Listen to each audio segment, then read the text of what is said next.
get started, I'd like to welcome everyone to this evening's meeting. We have a nice crowd this evening, so thank you for coming. Madam Clerk, roll call, please. Thank you, Mayor. Mayor Coviello. Here. Commissioner Jonas. Commissioner Anderson. Here. Commissioner Ross. Here. And Commissioner Watts. Commissioner Watts is en route from her teaching obligations. All right, if everyone would stand for the Pledge of Allegiance. Pledge allegiance to the flag of the United States of America and to the republic for which it stands, one nation, under God, indivisible, with liberty and justice for all.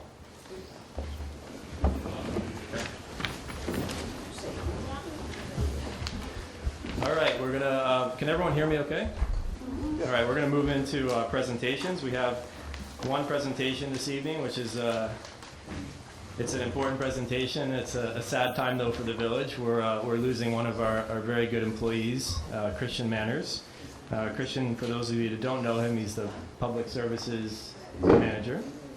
So Christian has been Christian's predecessor was a tremendous asset to the village, and we always thought that it would be difficult to fill his shoes. But I got to tell you, Christian stepped in and filled his shoes and a few other people's shoes. So thank you, Christian, from the bottom of my heart. The new building, this log cabin, the transition to sanitation. You've done so many things in such a short period of time for the village. I know you worked so hard for us. You were dedicated, and it was really a pleasure to work with you. So thank you very much. And I do have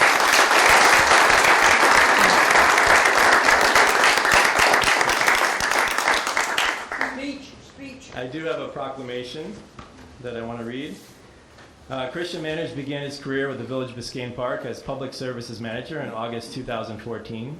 Christian has been dedicated in his responsibilities of overseeing the Public Works Department, code compliance, and the Building Department. Christian played a key role during the village's transition in outsourcing sanitation, where he was and has continued to be available to residents to ensure quality service. Christian's most lasting impression to the village will be his undeterred dedication, hard work, and commitment to the construction of Village Hall and the restoration of our historic log cabin. Now therefore be it resolved that we, the Commission of the Village of Biscayne Park, do hereby honor and congratulate Christian Manners for outstanding service to the Village of Biscayne Park and its residents. We further proclaim March 1st, 2016, Christian Manners Day, and we wish him well in his future endeavors. Thank you again, Christian.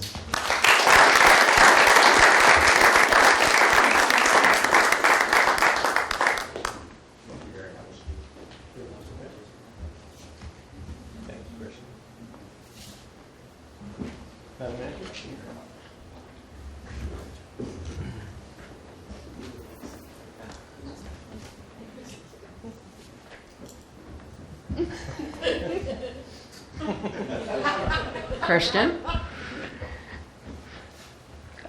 It's no secret here that we've worked professionally before, and we got a lot of things done in Wilton Manors. And when I found myself needing someone that I could trust and I knew how to get things done, you were my first call. And I think I probably called you 6 more times, and as we've joked over the last couple of years, or year and a half, about how I told you it was just a beautiful, quiet village, and I used to send you pictures of the median here and tell you how serene it was, and please come back down from Gainesville, and just couldn't have done it without you. I love you.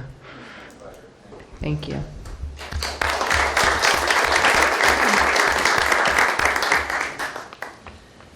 All right, Madam Manager, Commissioners, any additions, deletions, or withdrawals to the agenda? Mayor? Yes. I will be pulling item 8C, which is the repaving of Northeast 114th Street, off the agenda and bring it back at a later date. I want to review some other ways of getting pricing.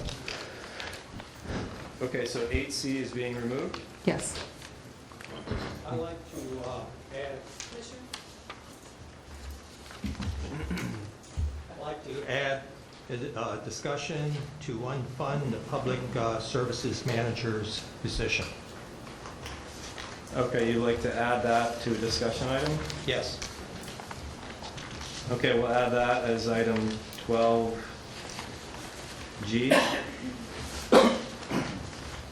I'd like to move up items 10A, B, and C to right after the consent agenda, board appointments. I know there's a number of people here for that. Is that 10A, B, and C, correct? Yes, sir. Okay, anything else? All right. Okay, let's move on to public comments. Anyone wishing to make public comments, please come up and state your name and address for the record.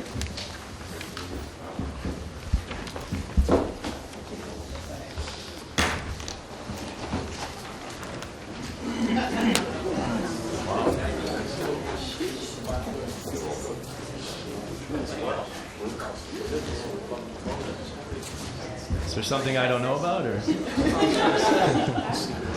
I think the line's going outside. Welcome. Hi there. Good evening, Mayor, Commissioners, members of the community. My name's Liz Goldman. I'm a member of the Recreation Advisory Board. And we were asked by the village manager tonight to present an idea that we have for an event that the board would like to host.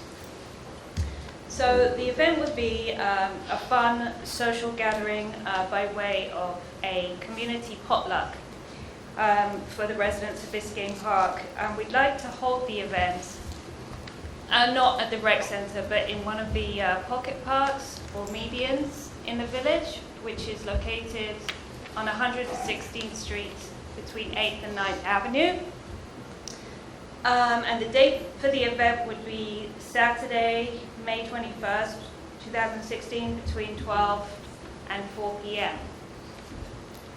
At this time, we'd like to welcome any questions or feedback, and specifically, we'd like to ask that any fees for the special events permit be waived. Okay, thank you very much. Comments from the commission? Question? The only question I have is for traffic control. Because it's an open area, and hopefully there'll be a good turnout. And I'd like to hear from our police what concerns they may, the different concerns they may have on that. Outside of that, I think it's a great idea. Okay, great, thank you. Well, we'll certainly discuss that at our next meeting. We're still in planning, so we'll definitely take that into consideration. I mean, we picked that location as well specifically because it's close to the rec center, and we'd be able to make use of parking there, and people could just walk over, so won't be crowding up that particular spot. Right. Mayor? Yes. The committee from the board filled out a special events permit, and that's been reviewed by all of our departments, and we found that it was sufficient, and we support the waiving of the special events fee. We do agree, and our staff has been part of the discussions of picking the location, that it's very close to the recreation center where there's extra parking in the area. Okay, great. Thank you. Commissioner Jonas, you have a question? Yeah, it's a great idea. I hope we do it not just once. Great, Yeah, thank you, yes. and I would totally support the idea of not having one part of the village pay a fee to another part of the village. Do you know Supreme Dorville? Yes. He was a village resident for several years, was the president of the foundation. He's moved to Broward, and he and his fiancée are getting married on May 21st in Broward. Oh, wow. And I'm going, and probably Chuck and Rox are going too. Oh, okay. Can you change the date? We will consider changing the date, I'm sure. We could consider changing the date, yes.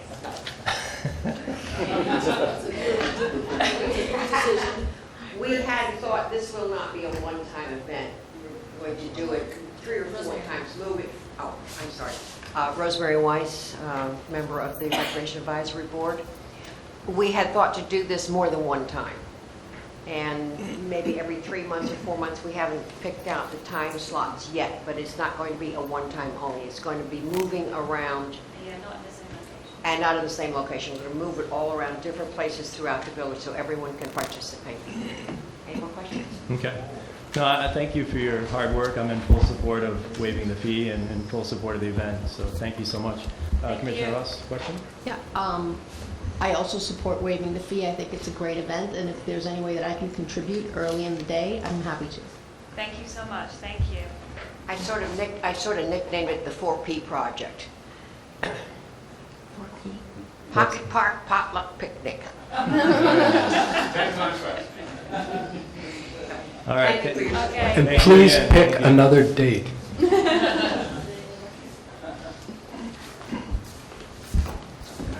Barbara Kuhl, 111th Street.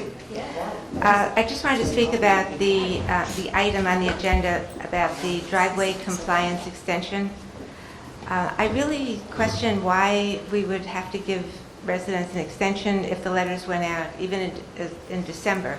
We'd give them 9 months to complete the project. And when this ordinance was passed, the fact that in the ordinance it said it has to be completed by July or September, I think the motivation was the problem with the boats, that it dragged on, that people had they applied for a permit, then more time went on. And I think the idea was just to get this completed quickly. And I just don't understand. I think we're just going to give people more time to put off taking care of it. The other thing that is a little disheartening to me is that we still haven't, as a resident, I haven't received anything about the code saying we can't park on the grass.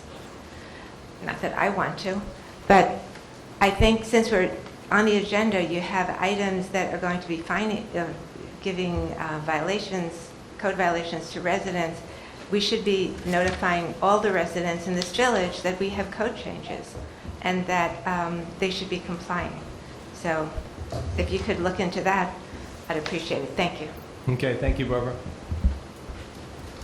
Harvey Bild, 450 Northeast 121st Street. A couple things I want to speak about. One thing is something I brought up at one of the other meetings is we always tend to change codes and never really think everything through in it. Two of the codes that you're passing now, there's some things in it that make absolutely no sense at all. The administrative fines make a lot of sense. The citations, I understand that. As a village, we have lasted for 50 years having pickup, putting your garbage out the morning of, or the day before, and the next morning or the next day getting rid of your garbage, getting rid of your cans that are left out. This has worked. It's worked for a number of years. All of a sudden it doesn't work? Does this mean we're not enforcing it the way we should? If we're not enforcing it the way we should, we're just making it stricter, and we're still not going to enforce it. People have always put their yard trash out, and they had the whole day to do it. Now you're asking everybody to put the yard trash out in just a matter of a couple of hours, after 5 o'clock at night. If we don't have anybody here on the weekends making sure that people didn't put it out the day before, that's not the residents' fault. That's the village's fault. A couple of other things here. The parking on the grass. People can park on the swale. The swale is grass. What's the difference between the two? The way we're giving out the citation now, it says you can't park on the grass if you have an approved parking surface. So if you haven't got an approved parking surface, I guess then you can park on the grass. There needs to be some consistency here, and it's just not there. We also have this thing about an administrative citation that planning and zoning oversees. If in fact the village thinks that code enforcement is not going to give a high enough fine, that makes no sense at all. As far as the citation goes, the way I read it, and I may be incorrect, it says if they don't take care of it, it's automatically can be up to a $500 fine. There's no due process. The same thing if somebody corrects a violation after they're supposed to correct it, after the citation was issued by code enforcement. If it doesn't come to us as being a violation, then there's no repeat, because there was never a first time. So we need to figure that out and make sure that everything works the way it's supposed to work. Let me see, there were a couple of other things. When we're talking about heights of buildings, right now we mentioned 1 story. We have a house on Griffin, it looks very nice. 1 story is almost 20 feet high. So that means a 2-story building can be 40 feet. Is this what we're really thinking of? There's been some complaints about a new building that's going up in North Miami. How does our code address the number of parking spaces that are needed in front of a house. Houses usually require a lot more. I had suggested at one time making sure the code states that you need to have enough parking spaces for all cars that are normally parked at the resident. So in fact, if they've got 6 cars, they need to have 6 parking spaces there. I've got a couple of other things. May I continue? Is that mine? Yeah, if you could just finish up quickly. Okay, let me see really quickly about what we've done. Theoretically, according to our code, all grass cuttings and leaves have to be in a container. Right now, everybody piles them outside. That's the way we've done it for years. If that's the way we've done it and it's allowed, why do we continue doing it? One of the things I thought about was if we're going to make people put out their trash by 5 o'clock in the evening and pick it up by 5 o'clock the day after, everybody could ask for side yard pickup. That's what we're allowed. And I would imagine if we have a lot of side yard pickup, Waste Pro would not be happy about it. Thank you. Okay, thank you, Harvey. Hi, I'm Tom Firstel, 11220 Northeast 8th Court.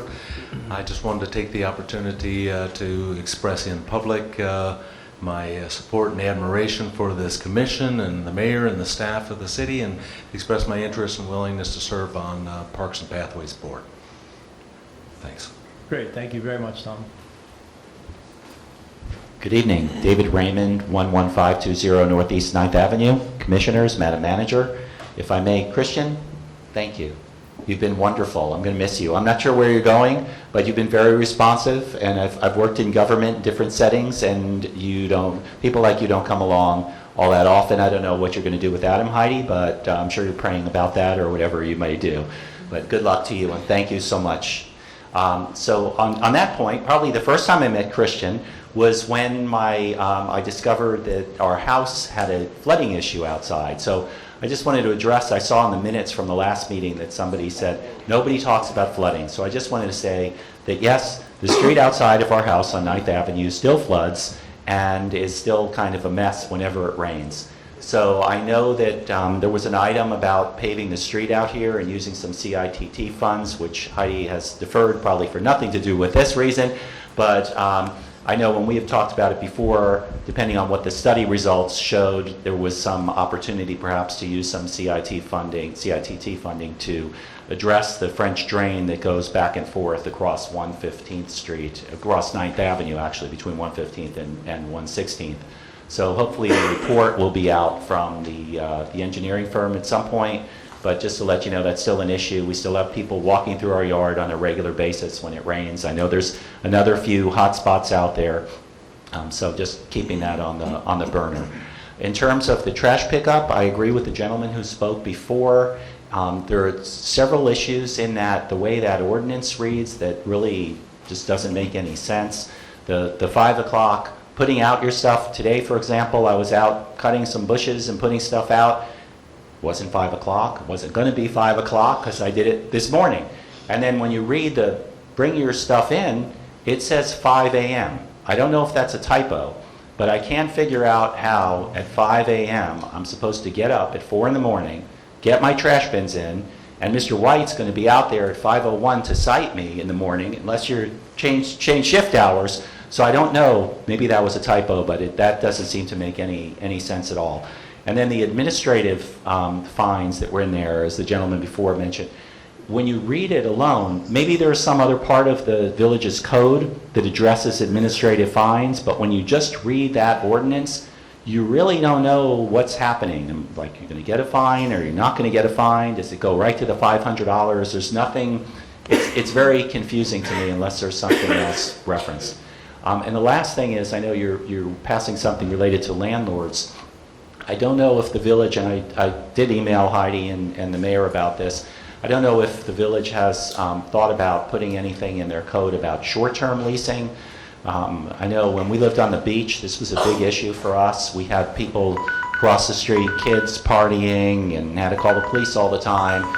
We have a neighbor now who we think may be doing some short-term rentals because we hear all kinds of things out there at weird hours that we didn't have before.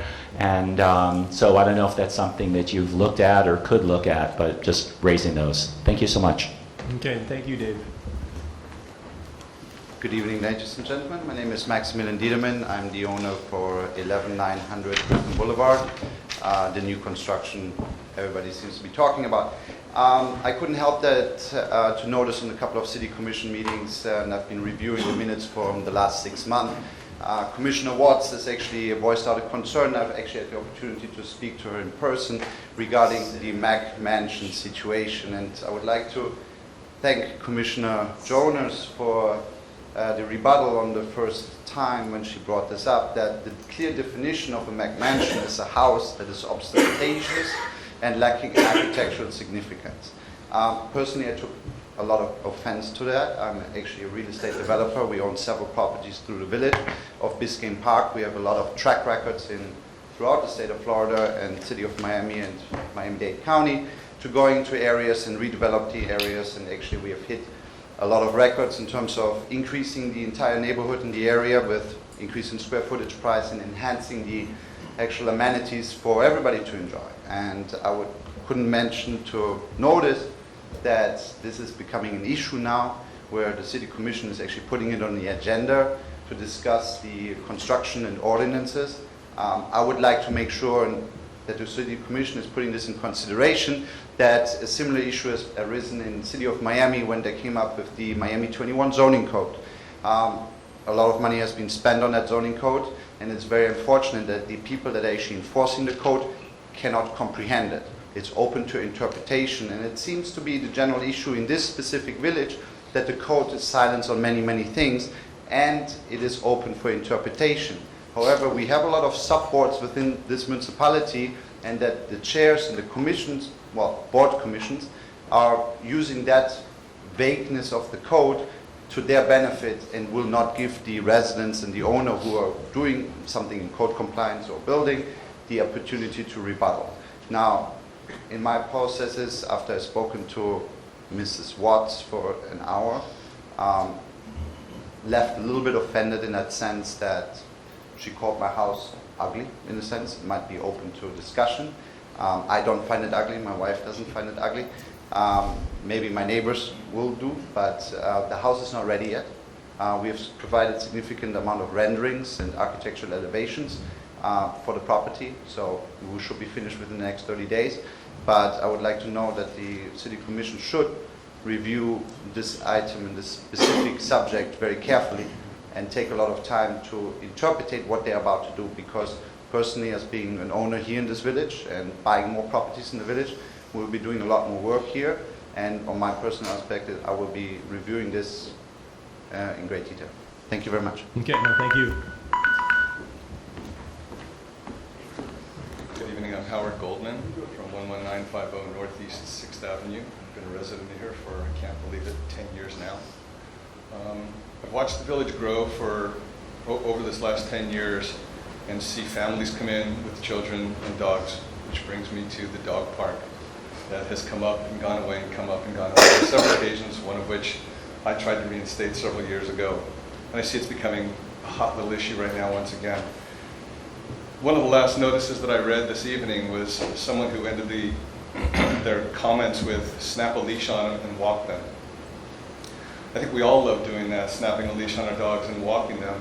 But if you take a look at the beach dog park in North Miami at Hollover Park, I think it's probably one of the greatest successes we've seen in the city in quite some time, where the dogs walk and run freely on the beach. They're looked after well by the owners. Everything is cleaned up well. And I think the residents that are concerned about, I don't want the dog park across the street from my house, you're always going to have someone who's going to feel that way. For whatever reason, whether it be the smell or the nuisance of children laughing and dogs barking. But to me, I drive by a neighborhood or other neighborhoods on the beach and I see a dog park, and it makes me think that that residential neighborhood is a well-to-do neighborhood and flourishing, and it's in very good condition, growing, and the seeds growing. And I think that's what Biscayne Park could use. And one of the areas that I know is a huge hotbed is the Triangle Park over at 116 in Griffin, which allows for a lot of traffic going in and out of the village. People can see an empty park right now with two statues, which are really nice to look at, but it's empty. There's no life, there's no energy in that park. You drive through there on this corridor, 6th Avenue, and you see a closed-off area fenced in with children playing and mothers and fathers and boyfriends and girlfriends with their animals, laughter and enjoyment. I think that brings a lot to the neighborhood of what we stand for as a village and the special characters that Biscayne Park has to offer. Please give that some thought as you move forward and hear the pros and cons from everybody about the Biscayne Park Dog Park. Thanks for your time. Great, thank you, Howard. Doc Morris, 734 Northeast 119th Street. I probably don't even need this, but anyway, my mom and dad always taught me if you're going to have a complaint, always come up with something positive at the end. Well, my first complaint is, I'm going to address this to the manager. For over a year, we've been sitting there with all these telephone poles that have been without any wires or anything. I want to know when in the world they're going to take them down. I think this is getting a little bit ridiculous. Also, in regards to Waste Pro, I think they're trying to do a good job, but one thing they need to be aware of, when they drop something out of the back of the truck, pick it up. Don't just keep driving away. I mean, it's ridiculous. Now, I'd like to give a suggestion, and the suggestion is look at the signs in Miami Shores that they put up. They're absolutely beautiful for each corner, like 119th, 112th. They're really nice, fancy signs. Go over there, ride around, see if we can't do something like that in Biscayne Park. And now for the positive. The building is absolutely gorgeous. I just can't tell you how much it means to me after living here for over 46 years. And I'd like to compliment John Chancellor. He sits on the board with me with the charter school. He did an excellent job with the microphones. Now we can finally hear people, whereas before we never knew what they were talking about, particularly John Hearn, but he's a typical lawyer. But anyway, go Irish. Thank you. Thank you, Doc.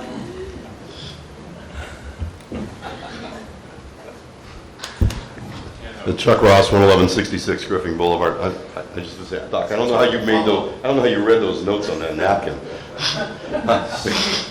But I want to say thank you, Christian.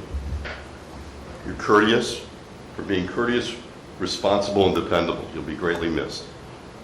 When the buildings were going up, it seemed like he was here, almost every day at times. So.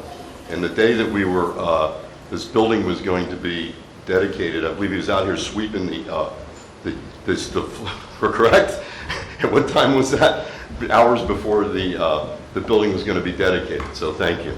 And I just, second thing would be that I want to mention that we had I felt a very successful Crime Watch meeting. I believe it was on February 18th. We had a very nice turnout. We had the chief and several of his officers, including the lieutenant. And, I appreciate the people that show up. We had the mayor, the manager, my wife Rox, Fred here, and Maria. Thank you. And we're going to try to do this every 2 or 3 months. So thank you very much. Okay, thank you, Chuck. Anyone else? All right, seeing none, we'll close the public comment period. There was a lot of comments there. Madam Manager, do you want to respond to? I believe that a lot of these will be addressed by the commission as we go through the items, but I do have, including the driveway extensions and our timeline of what we've done so far, but I do have a communication plan for the new code changes. I was going to present that during the manager's report, but I'll do that right now, if that's okay. Sure. Maria's bringing it up on the screen.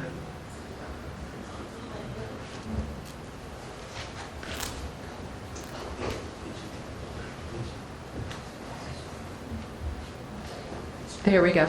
So on the screen, you'll see that on March 1st today is the first reading of the ordinances. Our plan is to do an email blast tomorrow, basically blasting out the results of this meeting and posting that on the homepage. Inform if these go forward for second reading and informing folks that second reading will be taking place and when. We will do a village-wide notification, one of our door hangers, the week of March 14th, where our staff goes door to door and places information on the doors, and it will include all of the pending code changes and also the date for second reading. If all goes as planned tonight, second reading will take place April 5th. And April 6th, there will be an email blast notification of the passages of ordinances. And if you recall at the last meeting, we talked about that we were delaying the newsletter in order to get all of the information out within the newsletter. The newsletter would be dedicated to the code changes. In between the newsletter, we are also going to take advantage of the offer from Waste Pro, and they'll be doing a mailing specific to any of the solid waste changes. So that would be also the civil citation as well as the time your garbage can come in or out. Thank you. Okay. All right, any other responses, or you want to just? I think everything else is related to items that are taking place. The double poles, we keep getting promises from AT&T. I know that they were here doing some work on the corner of 7th Avenue and Northeast 121st Street over the last week, so hopefully they'll continue removing poles. Okay, Commissioner Ross? I'm going to suggest to the manager, we have the community yard sale coming up, and that may be also a good opportunity to put flyers or some information, some of this information out.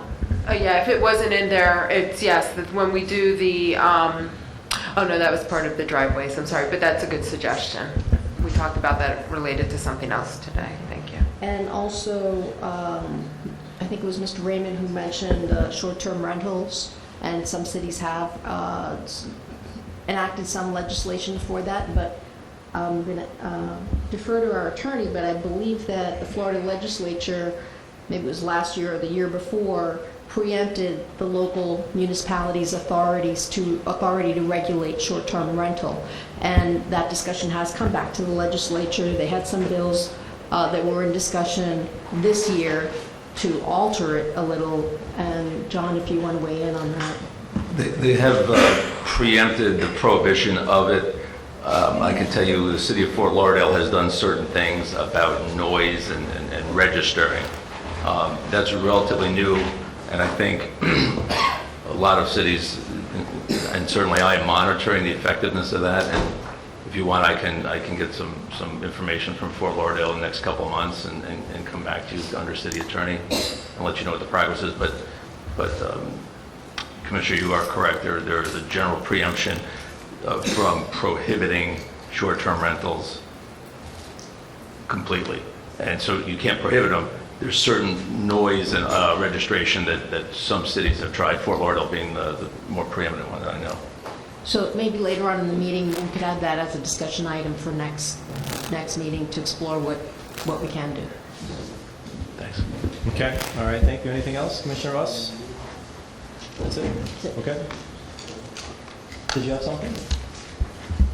Just on that topic, a couple of things. There are many condominium buildings that prohibit that. Do they have some basis to prohibit it that a municipality does not have?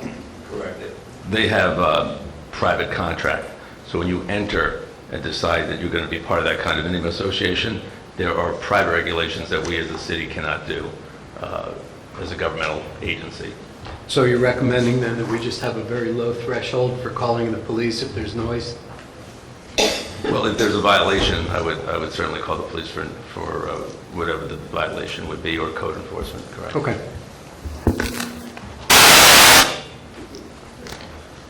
Okay, all right, financials. I'd like to welcome our finance director, Claude. Yes. Good evening, everyone. My name is Claude Charles, Finance Manager. It is my pleasure to present to you the financial as of January 31st, 2016.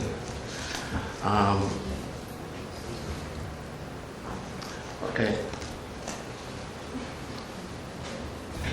With 33% of our budget completed, we have our expense at 30%, and our revenue at 65%, with a net revenue over expenses of $389 So there are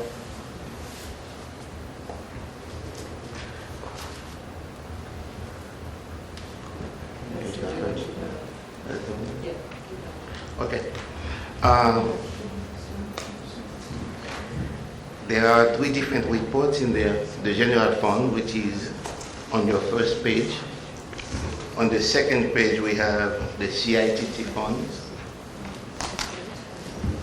Third page, which is the second page, CITT fund for transportation.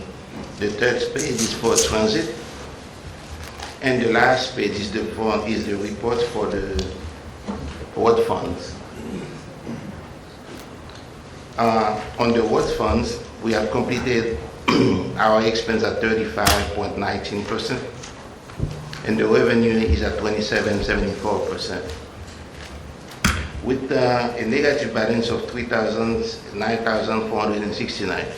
This negative balance is because we haven't received all the revenue from our local gas tax. So we expect they're always late in terms of sending those revenue to us. That's the reason we have on the road fund a negative balance for this month, for this period.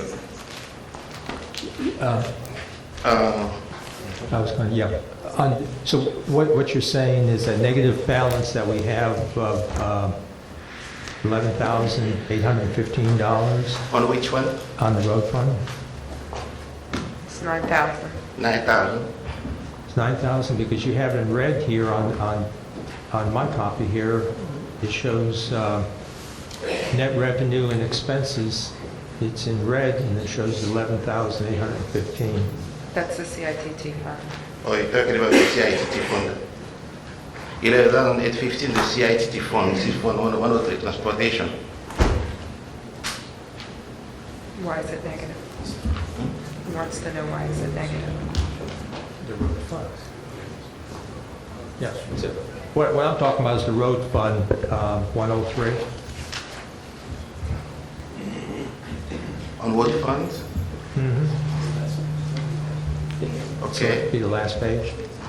That's Yes. 9,400. It's 9,469. Okay, so what I have is incorrect then. Yeah, his is different than what I have. No, the 11,000 is on the CITT I know, fund. but his 11,000 is on the other, it's not on the CITT. This is what was on the website. It says streets and roads in the middle of it. That's related to the CITT fund. Okay.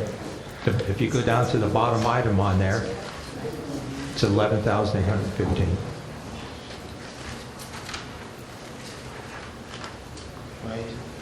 Okay, I so. don't know, this is something we could have reviewed. Okay, so just continue. There's apparently, the correct numbers are what you're presenting. Exactly. Okay. Those are, Okay, if you continue, Claude? No, basically, if you have any question for me, I'll be able to answer them. Okay, any questions from the commission, comments? No. Seeing none, all right, thank you, Claude. Mayor, I'd like to just highlight that we have received 87% of our ad valorem taxes from the property appraiser at this point in the year, and that's right on target with where we were last year. It's about 0.5 ahead of where we were last year, but for all intents and purposes, it's the same. And I just want to be clear, apparently last month when we were doing our presentation, there was a glitch on the TV screen, and I heard from a resident today that they thought that maybe that we purposely took some information down, and and they were concerned that we were losing money, and I want to be clear that our expenses are below where we should be this point in the year, and our revenues are right on target or ahead of our expected revenues for the year, and that we're in a good financial position. Okay, all right, thank you for clarifying. All right, consent agenda, is there a motion to approve? I make a motion to approve the consent agenda. Second. Okay, motion by Commissioner Anderson, second by Commissioner Jonas. All in favor? Aye. Aye. Okay, item 10A, Madam Manager. Mayor, will it be 9A? Madam Clerk? We need the board appointments. Mayor, in front of you, you have your ballots for the 3 boards. Only one board has more than 5 applications, and that's your Parks and Parkway Advisory Board. So basically, that's really the only one that you need to provide your selection on. Public art has more than 5. Sorry, it's the Public Art Advisory Board. The other ones either have 5 or less than 5. Okay, so the way we're going to do this is to fill out this last sheet. Is to fill out the one for the Public Art Advisory Board. Just circle your selection. Okay. In other words, you can just make a motion accepting all the applicants. And I just wanted to, the one that is not selected will be the alternate. You can make that in your motion, please.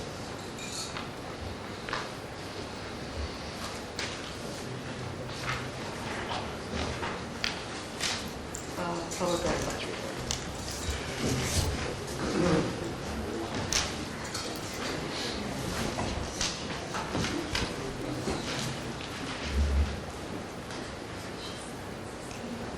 Okay. Commissioner Jonas? You just need to do them. Just for, because these are all. You want to take 5? The only one that has more than 5 is the public art. That's the only one. Yeah. Oh, Thank you.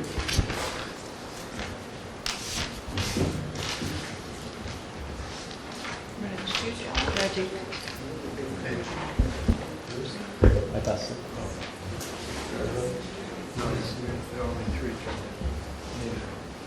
And 3, 4 are just missing.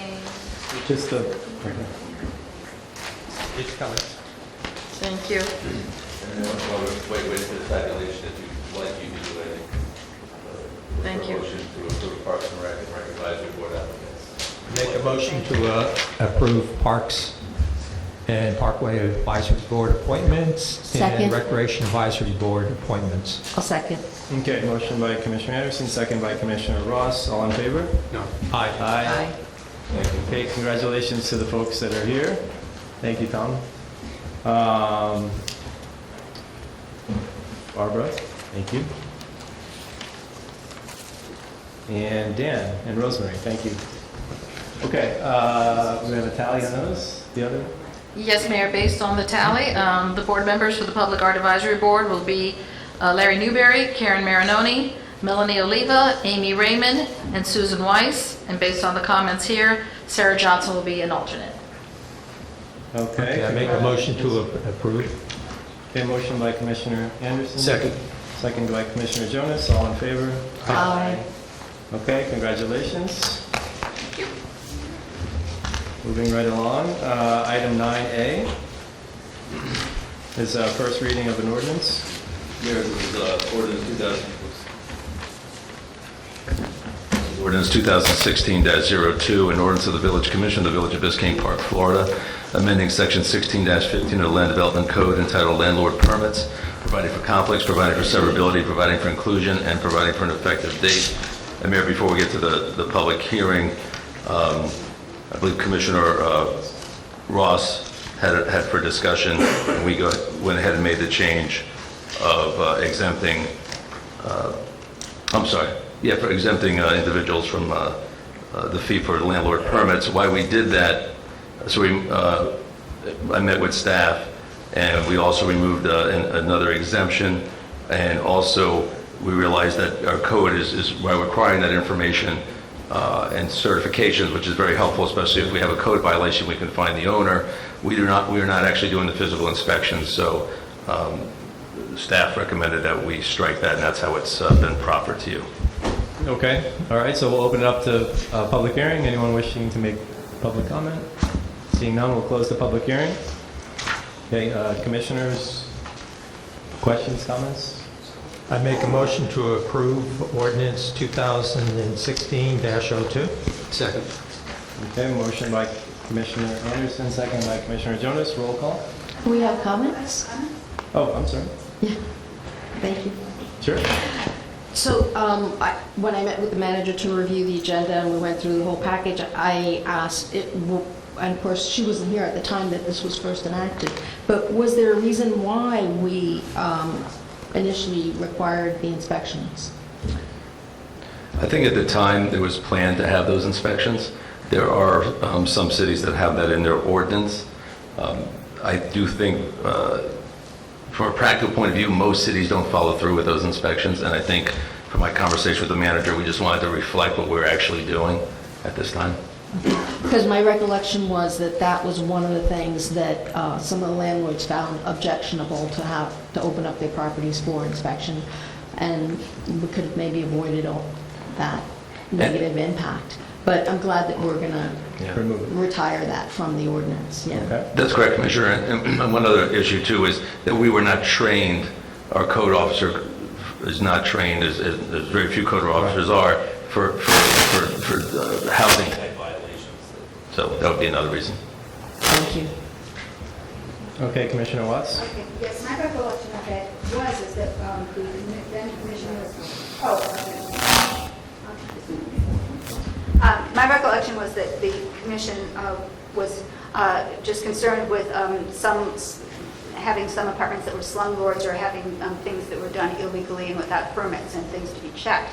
And so now I wonder if that's the reason, and the fee was to cover the cost of having those inspections. And I know, I recall, as Commissioner Ross does, how people were not happy with this at all. But now I don't know that I see the point of the ordinance if we're not having inspections, because that was the point originally.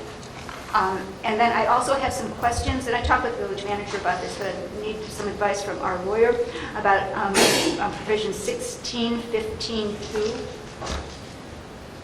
And I just want to make sure that our language in this section is carefully drawn so that there is no confusion, because I'm confused by it.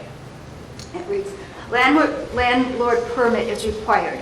It is hereby deemed unlawful for any person to lease, sublease, rent, or allow the occupancy of any dwelling or dwelling unit, which I'm not sure what that means, for the purpose of tenancy, whether or not for consideration. Okay, does that mean for remuneration, for rent? Okay, so it's whether or not the person is paying rent or not. Someone extra living in your house is required to have a landlord fee. If the purpose is for tenancy, which is having a landlord-tenant relationship. What if you've got just one roommate? Or what if some other people are staying with you who are close friends or relatives? Because they're, whether or not they're for consideration would mean that regardless of anyone who lives in the house with you, if they're not on the lease or not blood relatives, that you have to get a permit. So that, say, before the Gay Marriage Rights Act was passed, to a couple living together of the same sex, if it just so happened that one of them wasn't on the lease, wasn't on the mortgage, that then the other person holding the mortgage would have to pay a landlord fee. That's the way I'm reading it. Right, this has been in the ordinance for several years and it's been enforced by our code. I don't think with any issue, but what it does allow, and the importance of it, as it's been explained to me when other cities have done it, and from our own code issue, is that you have the information that you need if and when you have an issue with code or you have an issue trying to contact the individual. And there's paperwork involved in that, and that's why there's a fee required. But that's up to the commission as how they want to proceed. So I just think that someone who's just living in your house who is a relative, or someone who is staying for a while, 6 months with you, who is a friend and somebody who you think of as family, I don't think that should require a landlord fee. And I'm just worried that this could be read in such a way that it is. Right, it's broad about the payment or consideration, but it's for the purpose of tenancy. So what you have to do is trust your code enforcement officer to interpret that. Okay, then is there a legal meaning of the word tenancy? Sure. Okay. It's in, I don't have it right in front of me, but it's in the statute. It's not if your mother's living with you, but it's certainly if there's a relationship that appears to be a tenancy, and often what's going to happen is based on a complaint from code, and there's either going to be excessive cars or whatever the issue is that the code needs to look into. then we want to, what the village has said before, is that they want to go ahead and make sure they know who the landlord is and what the information is that we want from them. So, What's the definition of a landlord or a tenant that distinguishes from what Barbara's talking about? when you have landlord tenants in the state law, and I don't have it right in front of me, but it's going to be on a case-by-case basis, and 90-some-odd% of them are going to be your traditional landlord-tenant where there's a rental arrangement. This allows for specific facts to indicate that there is something there that's not a familial relationship, but more of a arm's length relationship that allows code to get information to go ahead and protect this tenant. If there's any issues, we have someone to contact. Okay, anything else? Just one other thing. If the reason that we passed this, or the former commission passed this, the charge was to cover the inspections. If we're not having inspections, why are we charging money again? Because before we had also in a provision that was cut like at last month's meeting, that if you had no violations and no code violations for 3 years, that then the fee was waived. And I think that if we do pass this, it should be advertised to all of the people who have rental properties that there is going to be now a permanent landlord fee, because that's like taxing them and they don't know about it. Okay, it's $50 a year. Yeah. Okay, But it was used to be after 3 years, if you have your house is in great condition, you don't have to pay. understood. Commissioner Ross? I think that there's still an administrative cost for the village to implement and keep track. And in discussing this, we also talked about the benefits that that police have in knowing who the people are that are living on the property. So there's a cost to administration, and the $50 cover that cost. But Cost of just going up the form, $50? keeping track of it. My question goes to, in the last page, 6 of 7, 16, 15, 15, penalties for the violation. And I know we've moved some of these dollar amounts to a resolution rather than have it in code, and I wonder if we should either reference that resolution or cross-reference so that as numbers maybe are changed over the years, we don't have to go hunt them down in the ordinance, and we have everything at the resolution. Just a question for the attorney. I think that this was probably passed before we passed that resolution, so it's something I'll look into between first and second reading, and that would make sense. Yeah, I think that's a good comment. I agree on that. Okay. All right, any other comments? Yeah, definitely the original concept of this, of having that charge, was to cover the cost of implementing this, and having it after 3 years of no, didn't have to re-inspect as long as everything was okay. Actually, to get this passed, that was a compromise that some of the commission did to be able to get this passed. And they were getting inspected at the beginning. Now, I don't know whatever happened, maybe they still are, because there was a number of homes that they discovered didn't come up close to the minimum housing code of Miami-Dade County. There was one of them that had holes in the roof, holes in the kitchen, illegal things done. So I think it's something we need to keep on the books and stay on top of. So just to clarify, you're in support of the ordinance, but you're in support of keeping the inspections? I mean, the way the ordinance is written now, I'm supporting it. Of having the new one. In other words, to have the inspections continue every single year and not have the exemption. No, but I thought they were cutting the inspections. No, they're going to be having it according to the new code. There is no exemption after 3 years. You have an inspection every year. That's correct. We're striking the exemption, but we're also striking the inspection requirement, correct?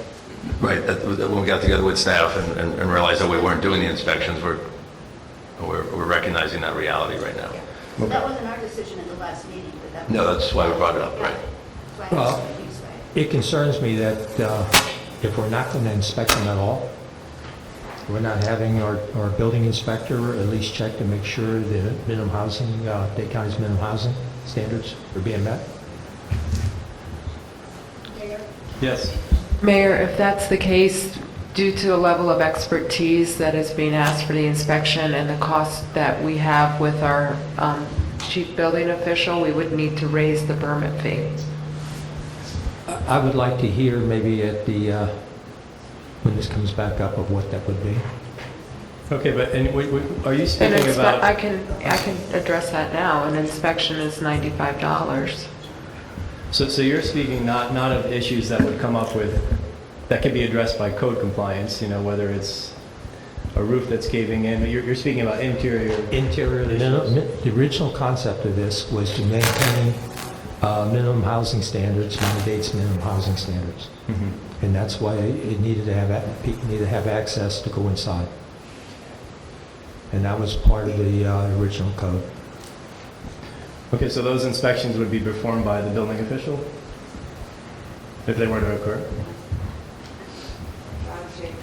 Well, there's a right now, met with the manager's office, and they don't have anyone that's doing that. So the request was to bring it back, reflecting the reality of what's occurring. Right, but it may be the reality of what's occurring, but it may not be something. Mayor, we don't have the expertise as our, many cities that do these types of inspection, and again, I wasn't here when this ordinance was written, and I don't know necessarily where this language came from, but many cities have like HUD departments, housing departments, where they have folks who are certified in doing specific to rental property inspections, which have different codes related to them. Our code compliance officer does not have that kind of certification. So I'm saying we should have our building official do those inspections, and that's where the fee would increase due to cover that outsourced cost. Okay, Commissioner Watts? Yeah. Well, would there be a way of rewriting this section to say that if there is if it seems as though there may be problems in a house, if there are continual code violations, that it can be decided on a case-by-case basis whether or not an inspection might be needed? Mayor? And that it would... That's in here, Commissioner Watts. I can point you to the language if you want to review that. Page 5 of 7, it's buried in there. 16.15.14, and it basically starts off with, if there's cause to believe a violation of this section exists, the village manager or designee is authorized to make inspections. And Okay, I read this yesterday, so... yeah, it's down at the bottom of page 5. So it's already there. So then the possibility of an inspection if there is cause. Right. But not going to be an inspection every year with the application. Yeah. Okay. Are you satisfied with that? Mm-hmm. Okay.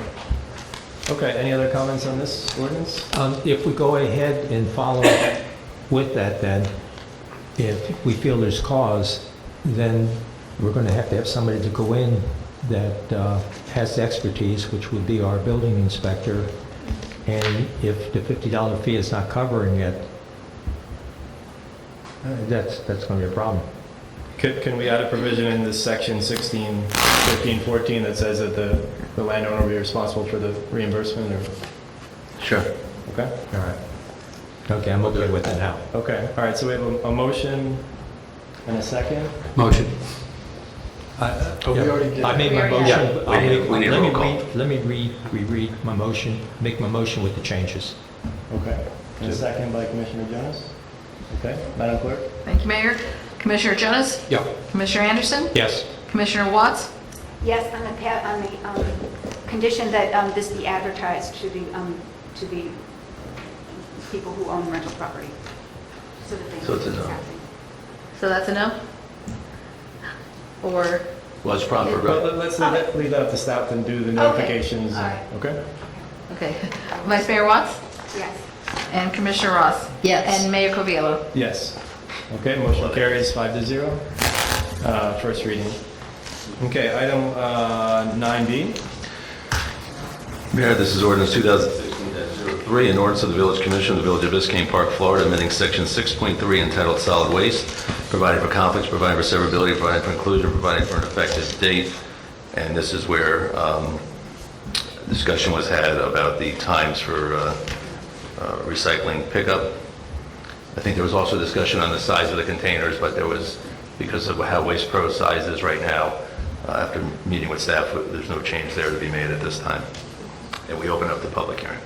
Okay, all right, anyone wishing to make public comment, please come up and state your name and address for the record. Barbara Shaw, 111th Street. I didn't print out the ordinance, so... Barbara, could you just turn on the microphone, please? Barbara Kuhl, 111th Street, and I didn't print out the ordinance, so I'm just using my notes. Do you have the, well, I think this is good. The two ordinances, 03 and 04. What? Right.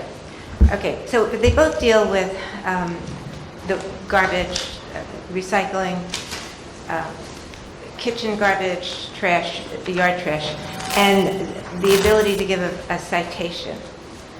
So when I looked at the way the code was written, 2016-03, under 6.3.3, the owner-occupant responsibility, and A to D discusses that these are irrevocable, irreparable, irreversible. And that was one of the bases for being able to do a citation. In this first section, A, B, and C, they talk about recyclable and domestic trash. And D says failure to comply shall constitute a violation. The next number down, 6.3.4, discusses garden and bulky waste. But it doesn't say it constitutes a violation. It's as if garbage, yard trash isn't part of that. I might be wrong. I'd like the attorney to see if I am wrong, but it seems like it's only discussing the things 6.3.3, A to D. And then 6.3.4 is something that garden and bulky waste wouldn't be the type of thing that would be the irreparable and irreversible, because it's in a different section. Maybe I'm wrong. I just want you to see if that was the intent, to please make sure that it's written so that the yard trash is part of that and they can get a citation. That's all on that section. All right, thank you, Barbara. Can we get our attorney? Harvey Built, 450 Northeast 121st Street. Harvey, 1 second. I'm sorry. I just want to, I think it's important what was said. Well, John, do you want a minute to review it? No, I'm good. And so there's no confusion, although the reason that this ordinance started out, and it's the collection time. However, since the second ordinance also addresses the same section, I made the changes onto both sections since they're moving forward first and second reading. And the reason is, so when it goes to Muni Code, there's no confusion and they might say which one was passed first and take it out. We looked at this and spoke very kind of directly on what the issues were, and garden bulky waste never came up. Having said that, once Ms. Kuhl brought that up, it makes sense that you would also want to include that. So we'll make sure we include that between first and second reading if that's what this commission wants, and it makes sense. Yes. Yeah. Okay, all right, sorry, Harvey. Okay, 6.3.3, we mentioned... Your name? Oh, Harvey Built, 450 Northeast 121st Street. We mentioned owner-occupant responsibility. However, halfway down where it comes to garden waste, we mentioned property owner. So there should be some consistency there. And I guess the other thing is, we have no jurisdiction over the occupant. We don't give the occupant a code violation. It's not him, it's the property, it's the owner itself. So are we making the occupant responsible? John? Well, 6.3.4 hasn't changed, so that's why. 6.3.3 is owner-occupant. Right, correct. We would cite the owner or the occupant. Can we cite an occupant? Sure. And we have any jurisdiction over the occupant as far as finding them? Well, I would cite the owner and the occupant. But we've cited occupant before, Reggie, have we not? Yeah, I think we have to cite the owner, there's no doubt about that. Right. But if yeah. you cite the occupant as well to give them notice, since they're the ones living there, then it doesn't, Right. I don't We think it may hurts it. give the occupant the notice, but Reg, I don't think we've ever cited an occupant. I'll defer to Reggie, I know many cities do, so. Well, yeah, I cite the owner. I notify the occupant and the owner on the property. But we don't cite the notice of occupant. violation goes to the property owner. Right. And the reason is you say also that the occupant, so the owner doesn't say, I didn't place the trash out there, my occupant did. This requires the occupant to also remove the trash. Okay, that seems okay. And as I say, then further down, we get, in 6.3.4, we just mentioned each property owner. And that's supposed to be the change 6.3.4 at all. We're going to do that now. And when we do, we'll make it consistent with. So you're doing it 6.3.3. now, before it goes to final reading. Correct. Ms. Kuhl just brought up the fact, the commission agrees they want 6.3.4 to be part of this. Okay. So we're going to make that change. Okay, that's basically it. Okay, thank you, Harvey. Dave? David Raymond, 11520 Northeast 9th Avenue. So I know you heard some of this before, but I'll go into a little more detail. So first of all, I think you just made it worse by adding the yard pickup in there as well, if I'm understanding what you just did.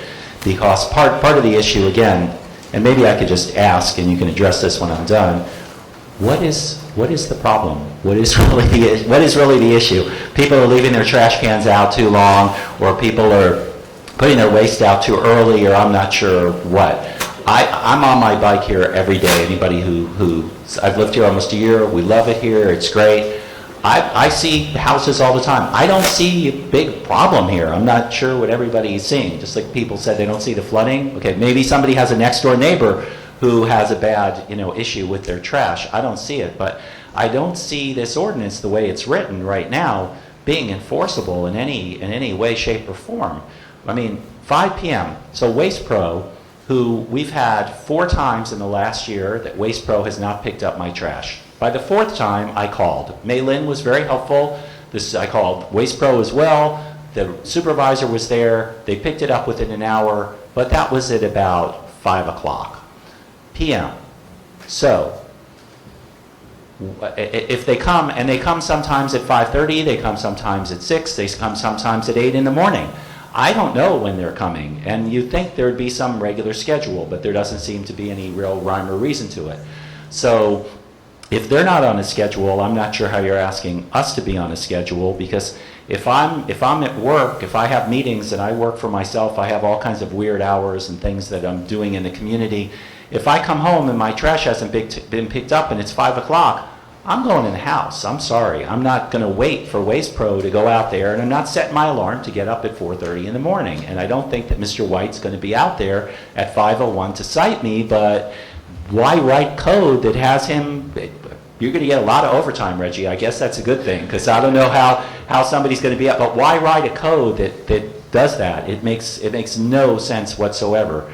It looked like before it was 24 hours after pickup, which is hard to determine, because again, if Waste Pro's coming at 8:30 in the morning, then it's 8:30 the next day. If they come at 5, so I'm going to have to sit out there with a time-lapse camera or something, or you guys are, to do that. So I understand the need for the time, but make the time some logical time. Put the stuff out the day before, if you're going to include the waste, particularly, by 9 o'clock the day before, so I don't have to go and cut down my trees and then come back home and change my clothes and put the stuff back out. I mean, it's really worked out well. I appreciate the trash pickup once a week. Miami Beach, we had 4 times a year, and we had to call for it, and they were a real pain. So I'd hate for that to happen here, because everything's been so easy. So I'd just like to see that, continue in that direction. And then finally, I know I'm out of time here, if that's why that's beeping, but the way the citation process is written in here still makes no sense to me. I'm not sure what's going to happen when, the way this is written. It looks like it goes right to a $500 violation if Mr. White decides that's what he's going to do. I don't understand the steps that are laid out there, if there's due process or what happens, but maybe I'm missing it. Okay. So thank you. That's the next item. You'll have a chance to comment on that. All right. Any other comments? Okay. I got one other comment. It's really very short.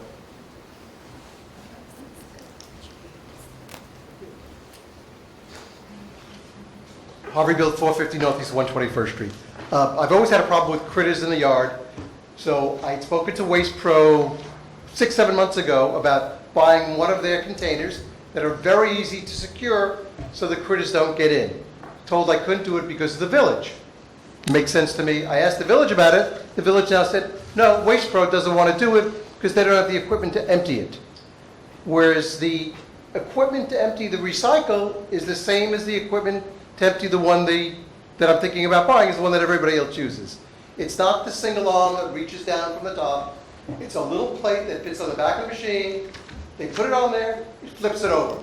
If they have to bring it out from the side yard, it's got wheels. It's got to be easier to wheel something out, even if it's bigger, than to drag something out that hasn't got wheels. So I don't, it's getting, Waste Pro is giving us two different answers. The other thing is, I know on Monday mornings, when they see there's a lot of yard trash out, they make their pickup on Monday mornings and also make it on Tuesday. Okay, thank you, Harvey. All right, we'll close the public comment period. Questions, comments? Commissioner Ross? So since we talked about this last month, I, in my own household, tried to put out my trash according to what we're putting down for a new rule, and I have to confess, Doesn't work. I missed the pickup 3 weeks because I couldn't get it out. I would have to put it out ahead of time. So I know I was one of the proponents for 5 o'clock, but I understand 5 o'clock doesn't work. Okay. I think she's still going? Yeah. No, and then I agree with Barbecue's comments is we need to either repeat that phrase or put it somewhere outside of the subparagraph so it applies to all. Correct, yeah. Commissioner Watts? Yeah, I think that it's unfair to people with diverse schedules, having this Friday in the morning, and if you, and if, depending on if you work late at night, and when you come home, and then you've got to take your yard, it's the yard trash that bothers me, is because if you don't have side lights in your house, and you don't get home until 9 o'clock at night, or it would be easier if during the day you had leeway the day before. So what I was going to propose is a different timing, and I know that I realize that there is a problem with some people who just forget to take their garbage cans in. It's the garbage cans and the recycle cans that can, on some blocks, can look really, skanky. And I don't think any of us wants that. But I think that if you take care of your own yard waste, it's too much of a burden to get it there early on, at 5 o'clock in the morning or whatever. So I was thinking that if you could take out your yard waste, and I wish too that if only we could renegotiate with Waste Pro and have a Monday pickup instead of a Monday and Thursday pickup rather than Tuesday and Friday, because then the people who work in their yards on the weekends would put it out on Sunday and it would be gone. But I know that they like to do North Miami, so I think that's not, we can't get that. But if we have 9 o'clock in the morning that your yard waste on Monday can go out sometime after 9 or after 12, all right?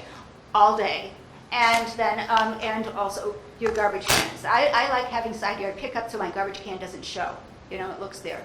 But then say that the next day, okay, Tuesday is pickup day, and say by 9 o'clock the next morning, your garbage can should be in.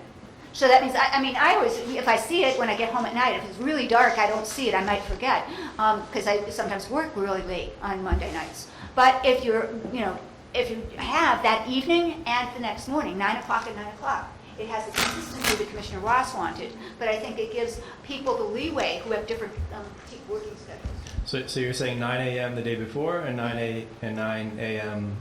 the day after? Yeah. Okay. Other comments?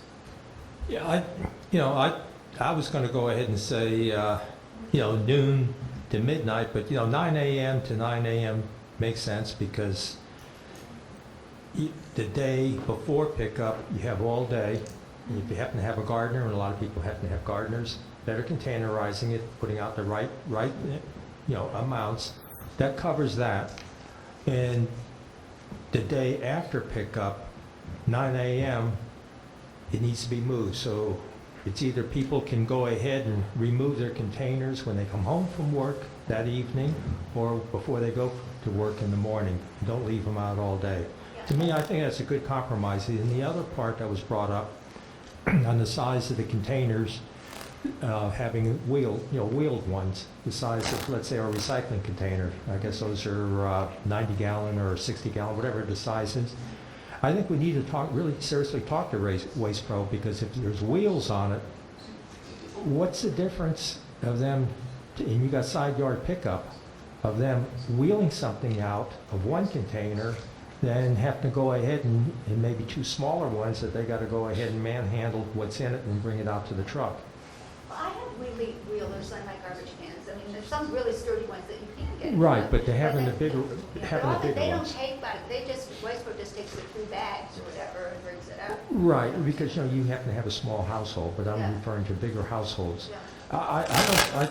I don't think we should limit to only a 40 gallon. We should allow the same size that the recycling. And, you know, we need to talk to Waste Pro on it, because there's no more work for them, because they do have those flippers on those trucks, and it takes care of dumping it. And as far as dumping it, right now you have those big recycle containers, so they got to figure out they're dumping those. So if they can be dumping those, I'm sure they can be dumping a garbage container. Okay. Commissioner Ross? Just one final thing I forgot to mention is on page 4 of 6, paragraph 6.3.9 talks about the violations and the penalty for a violation, and I think this language doesn't consider the civil citation that we're going to, and also maybe the amount should be pushed over to that resolution that sets all of the dollar amounts. Yeah, I agree with that. I agree. I mean, we shouldn't have dollar amounts in any ordinances. It should be separate. All right, so let's resolve the 2 time periods. Commissioner, do you want to comments on that? Yeah. I think from listening to people that we're sort of talking about 2 different kinds of problems depending upon which day it is. The day we have yard trash pickup is a different problem, which for us at the moment is Tuesday. But that's a different problem from Friday, when we don't have yard trash pickup. And the difference in the problem is that people seem to have a sense that it takes a lot more time to deal with yard trash, and they would like to have more time to do that. So in theory, we could be, if we're choosing hours, we could be talking about 2 different blocks of hours, so that the day that we have recycling, it doesn't need to be out there 9 o'clock the day before. I do agree with extending the morning the day after for the reason that David described. But there's no reason not to have that delivered to the curb not until, let's say, late in the afternoon the day before, because it's just a matter of dragging a cart out there. In terms of the yard trash day, if our day is Tuesday, which it happens to be now, and even if we were to extend to 9 o'clock Monday morning, how does that solve the problem of the people who say they do their yard work on the weekend? Then they can't really drag it out until 9 o'clock Monday morning, so why don't they just have to wait until the end of the day Monday? Either that, or we extend it back even further and say it can be Sunday, because that's when they're creating all this yard trash. And if we do that, then it becomes kind of a slippery slope, and we wind up with yard trash sitting there for days, which I think is what we're trying to avoid. So I'm not sure exactly that we solve the problem by extending Monday to 9 o'clock, unless we do what Barbara suggested, which is see if we could get Waste Pro, which is our current contractor, may not stay that way, but it is for now, to pick us up on Monday. But she's pointed out that maybe they have their own scheduling reasons that they wouldn't do it. But I'm just saying that for Monday, even if we make it 9 a.m. instead of 5 p.m., I don't think that solves the problem. But even if it doesn't really solve completely the problem, it gives Barbara, people... can you speak up, I'm please? sorry. Okay, it's on. Okay, even if it doesn't completely solve the problem, it does give people wiggle room, that you can do your yard stuff over the weekend and put it behind, some big bushes or right close to the side of the yard, so you only have, it's not going to take you 2 hours to pull it out. Why is it different to be able to do that by 9 in the morning than it is to be able to do it at the end of the day? No, but you would be able to do it sometime on Monday, between 9 in the morning and Tuesday morning when the pickup is. So you'd have all day Monday, and you could juggle your schedule, whatever you have to pull out your yard waste on Monday. So you think if you had from, let's say, late Monday afternoon until sometime Tuesday morning, you couldn't do the same thing? No, because I'm busy until 9:30 at night on Mondays. Well, we can't make the whole, I know it, the I whole know thing it. I'm according thinking to of your other people schedule. have different schedules too. And I think we have to try to give enough leeway for people who do their own yard work. I understand that, but you do realize that the whole purpose of this is to avoid having piles of yard trash out there for a long time. Yeah. That's the purpose of the whole thing. Yeah, I Okay. know, but I just think, well, Yes. before it was 5 o'clock. Yeah, I still agree with Barbara there, that I think 9 AM the day before is logical, because a lot of people have yard services. And this way, their yard service can still go ahead and maintain a schedule that they have now, and they'll be able to put the trash out. As far as people that do the work on the weekends, before we outsource this, we were broken up into 4 different zones here. It was only 1 out of 4 zones had their yard trash picked up on a Monday. The other zones were Tuesday, Thursday, and a Friday. So, that does, to me, this is better for most people, because they only have to accumulate their stuff for, if they want to do it on the weekend, for 1 day. I have another, And I think, you got all day, we have a time on it. And because of our way our ordinance was now 24 hours before and 24 hours after was kind of vague. So we got actual times. And there's no excuse that somebody, after stuff is picked up, the next day after pickup, they can't have their container removed by 9 AM in the morning.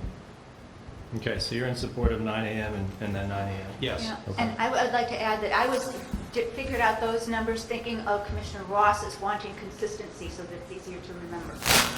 Because we could say, all right, you have time for, and this is what I would do is have Monday to figure out, or, because I'm not going to get up at 5 o'clock in the morning and bring things out, and Reggie's not going to come to work at 5 o'clock in the morning, so it's unenforceable. But if you have leeway, you can juggle your schedule and do that. But I would never take out my garbage cans until the morning of or late at night, the night before, because I don't like the way it looks. Okay, all right, so is the consensus 9 AM and 9 AM?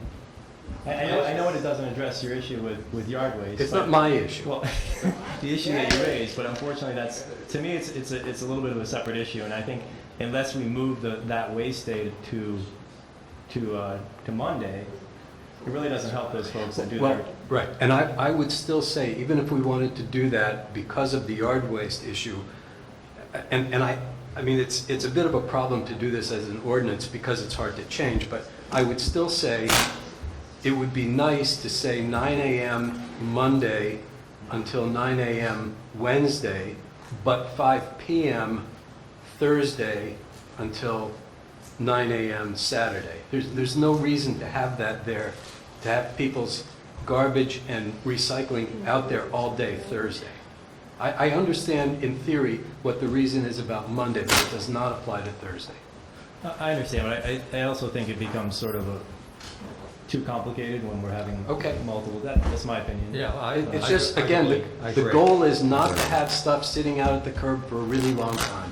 So I'm trying to figure out how to make it the least amount of time that's respectful of everybody's needs and schedules. Agreed.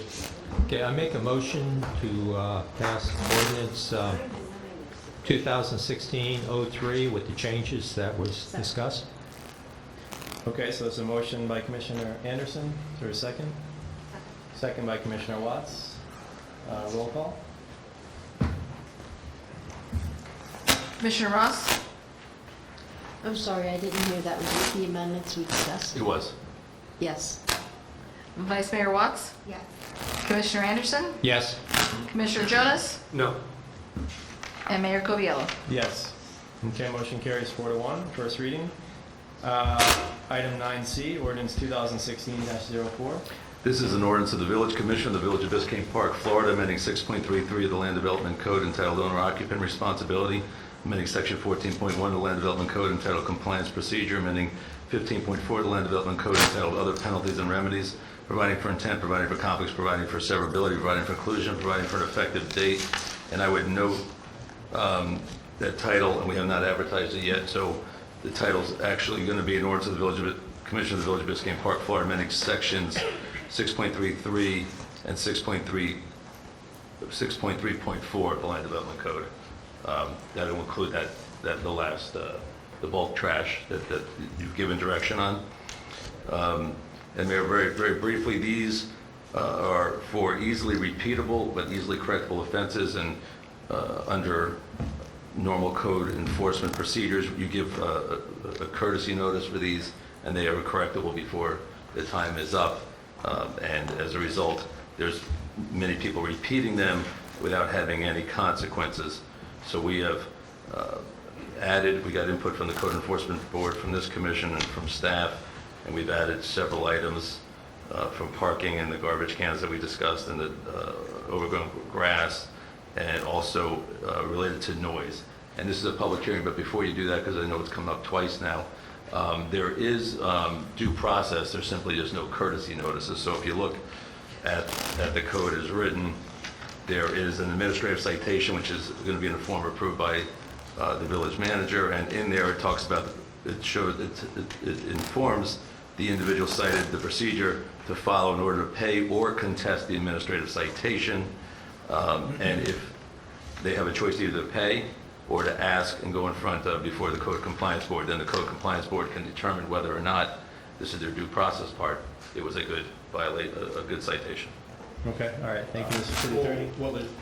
Attorney, there's one other thing in there. If the person decides to do nothing. Well, that's right. That's the point of the administrative citation. Right. You have a fine or you can appeal it. It's like a traffic. Because if they do nothing, they waive going in. And that's all in the administrative Yes, citation. correct, yes. Okay, all right, we'll open up the public comment period, public hearing. Barbara Kuhl, 111th Street. Just a problem with the wording. On this one, it's about the domestic trash and recycling, and then it'll also include the yard trash. But it says, if it's not removed under the requirements of the code. Barbara, I'm sorry, what section are you? Page 3 or 6 at the bottom. Yeah, I'm not sure, I don't have the thing in front of me. The thing is, it's not just that the cans are removed before the time, but it's also that it shouldn't be put out before the time. So that you might want to clarify that. Yeah, good comment. Linda? Linda Dillon, 712 115th Street. I just had a question on some of the wording on 15.4.1. It talks about the planning board having determination. Is that supposed to be there, or is it supposed to be the code compliance board determination? That's actually old language there that is in our Muni Code, and this is probably all 15.4 is other penalties and remedies, which has never been taken out, and really it was meant to be dropped. Okay. So. And there was something else, that there were two lines, and I'm sorry, I couldn't print it out, my printer wasn't working, where it talked about a penalty for not paying and also a penalty for paying. And I thought that was not quite right. Yeah, well, you're paying the penalty. I don't know where it is, but I'll take a look at that. We'll read through it, but I'm not sure where that is. Harvey Built, 450 Northeast 121st Street. I am on the Code Enforcement Board. I still don't understand where the hearing is. It says if the person fails to pay the penalty, he could have a judgment maybe entered against him up to $500. Right. If you move up to section 7, well, that's 10. You go up to Roman numeral 7. Right.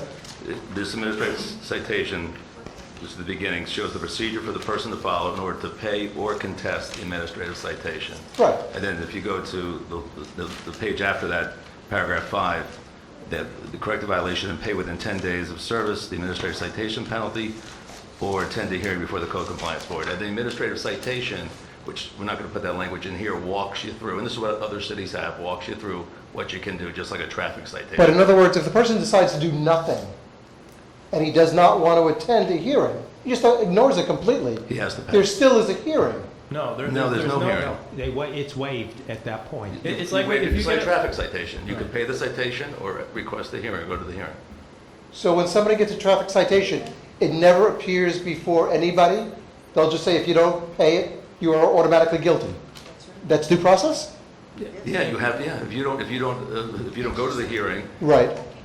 You're guilty. At the hearing is But where's at the hearing? Here, Harvey, Okay. you're waiving, if you decide not to request a hearing, Right. you're waiving your right to that hearing, and you're just simply paying the fine. If you request a hearing, then it goes to a full hearing, and then you could put on your case, and then the code Okay, compliance. so if somebody that decides to do nothing, they're never actually, They waive their right to. they waive their rights, but it's never actually They have goes to- before code. That's correct. Correct. They waive their rights for a hearing. Correct. Okay, that seems odd. For these few things, Harvey. It's not unusual. Harvey, it's just for these few things. It's not for everything. I understand that, Fred. Okay. I understand that. What I'm saying, I would imagine, because now what we do is, if somebody doesn't come, we still have a hearing. And when the person is found guilty, because we have enough information, and we go on from there. So with that part's never going to be, he's never actually gets a hearing. That's correct. Okay. And more importantly, he never actually there's never a courtesy time limit, and that's for things like Okay, garbage, right? But that's another change. So there's never a hearing, that's all I'm saying. Okay. Well, There that's can if a be. person does nothing. Yeah, does that, okay. Hello again, David Raymond, 11520 Northeast 9th Avenue. So two quick things on this. One is the language that's in here that references the trash pickup, I assume, will be changed to reflect the earlier time. Yes. And I know you already voted on that one, but just one word, if I may, Mr. Mayor, through you to Commissioner Jonas. Just the winter time, 5 o'clock, it's dark. You know, so that's one other factor just to consider. I do understand you're wanting to go, 2 different times, but I think that confuses people. It confuses me. I wouldn't remember it. I have a hard enough time remembering when it's Monday night, I better go put the trash out. So anyway, but on this, in terms of the repeat violations, I'm just trying to understand the process for this. So there is no courtesy notice or anything? The repeat violation is based on the fact that I've already had a violation that's come before the hearing board? Or is that because Mr. White's come out and knocked on my door in an informal manner and told me I did something wrong? Well, these specific violations, there is no repeat violation required like in the rest of the state municipal code. This is for these discrete activities here, the violations. Mr. White, I'm sure, will probably give warnings, but he does not have to. If your cans are out, and he's right here to tell you, I can guarantee you, knowing him, he's not going to do it the first 1 or 2 times that he's seen it or told you. But when it's time, instead of giving that courtesy notice, and you have 2 days to remove your cans, and your cans are removed, and then 2 weeks later you do it, and he gives you the same courtesy notice, and you move it back again, he gets to say, you're in violation under this ordinance. I'm going to charge you the $10. If you'd like, you can go to the code enforcement board. There is no written notice of this.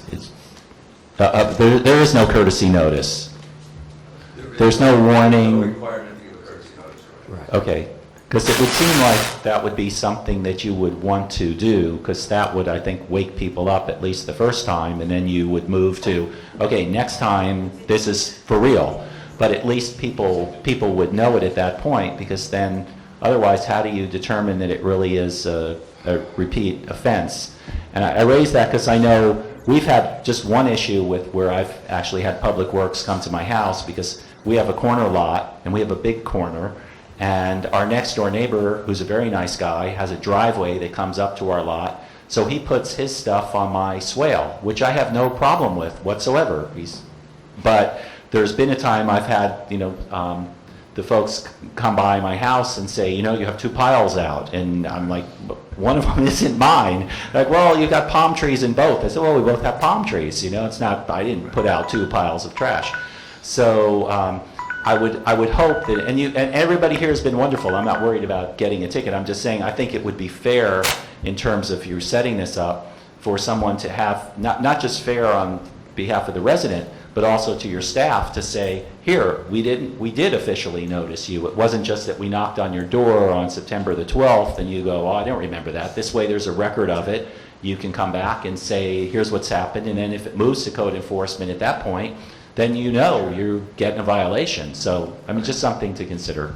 Until the commission understands, and as well, there's no requirement that requires you to do this immediately, and knowing the manager, knowing the code officer, knowing the commission, and also the code compliance board, they're not looking to get you on the first time you make one of these violations, but if after the second or third time you've continued to do it, instead of giving you now, you have to always give a courtesy notice. You can't get to that repeat violator because you can't get the violation because it's cured before the courtesy time, and the chair of the Code of Compliance Board can talk to you about that. So there comes a time when this can be used, but the intent of this, I'd be very surprised if staff would hit somebody with this without a warning. So, Yeah, Dave, I think in practice, courtesy notices will go out. This was driven by some folks that are repeat offenders of violations that can be cured, and so they never make it to a code compliance meeting. They just cure it, and then next week they commit the same offense, and then we have to go through the process and they cure it. So there's no way to address it. That's why we. And if, Mr. Mayor, if I may, if though you had a process where somebody got a warning, such as in the criminal system, where somebody gets a warning, we went through this a lot with my past work and some of the work I do now, where you've got somebody who's violating some law and you give them a written warning, the next time they get it, you've got documentation that they've received that written warning, and then it moves forward into another process, but you at least have that. So with this, it's sort of, well, somebody knocked on your door at 2 o'clock. Again, I'm not worried about it. Obviously, I'm sitting here worried that I'm not going to put my trash out at 5 p.m. But I think I'm just trying to say, if you're going to pass something like this, it would seem like if you had a written warning and you wrote something into this code that said, okay, after the written warning, if you've blown that, then it moves forward. You're now a repeat violator. And maybe there's some complication in changing all this, but it's just something that would seem like a better way to do it. We discussed that, and it was to go ahead and try to keep those records, but the intent of this is not to go ahead and jump on and find somebody the first time. I mean, our code officer actually is just trying to go ahead and help people to keep the keep a place clean and neat. Now, what's happened is there is a number of people I know where I live, they only cut the grass when they're given a courtesy notice. They leave it alone until a courtesy notice comes out to them. So what we are paying, as all of our taxpayers, is our code officer to remind these particular homeowners to cut their grass. Because once they cut it, with that time period of that courtesy notice, there's no fine. And so what we're trying to do is to stop this, is to repeat offenders. In other words, the small group of people that are slobs is to go ahead and try to go ahead and encourage them to clean up their property. Understood. I just think you could change the courtesy notice so that it has some weight to it if they don't follow it. David, are you saying it would make a tremendous amount of difference to you if we built in a clause that said one courtesy notice per ownership per property? You get one courtesy notice, and then you're getting fined. I think so that would. So you're sure that everybody knows about this? That would make a big difference to you? I think that's a fairer way to do it for the residents, and that way they know, and it's not, if you haven't been giving something out before that says, this is it, this is you got a chance to fix it this time, if it happens again, we move into this new process, and because this new process, the way it's written, as if I understand it, still is a little bit nebulous and still gives a lot of leeway to discretion of staff, versus if you're really trying to put some teeth in it, give them a warning, you blow it after that, you're getting fined. David, I mean, suppose we listed these 5 things and we gave every house a list of these 5 things on a piece of paper, and we said, if you violate any of these 5 things ever, you'll get a fine. Would that be good enough? I'm not suggesting they get a fine, I'm suggesting that they get a warning, well, that's a wake-up call. That's the warning. Okay. Welcome to Biscayne Park. Here's a list of 5 things you can't do. All right, Commissioner Jones. All right, so let's, any other public comments? Gary Kuehl, 777 Northeast 111th Street. One thing that always kind of concerns me, and I have spoken to the attorney about it, not only with citations now, when we do impose fines for violations.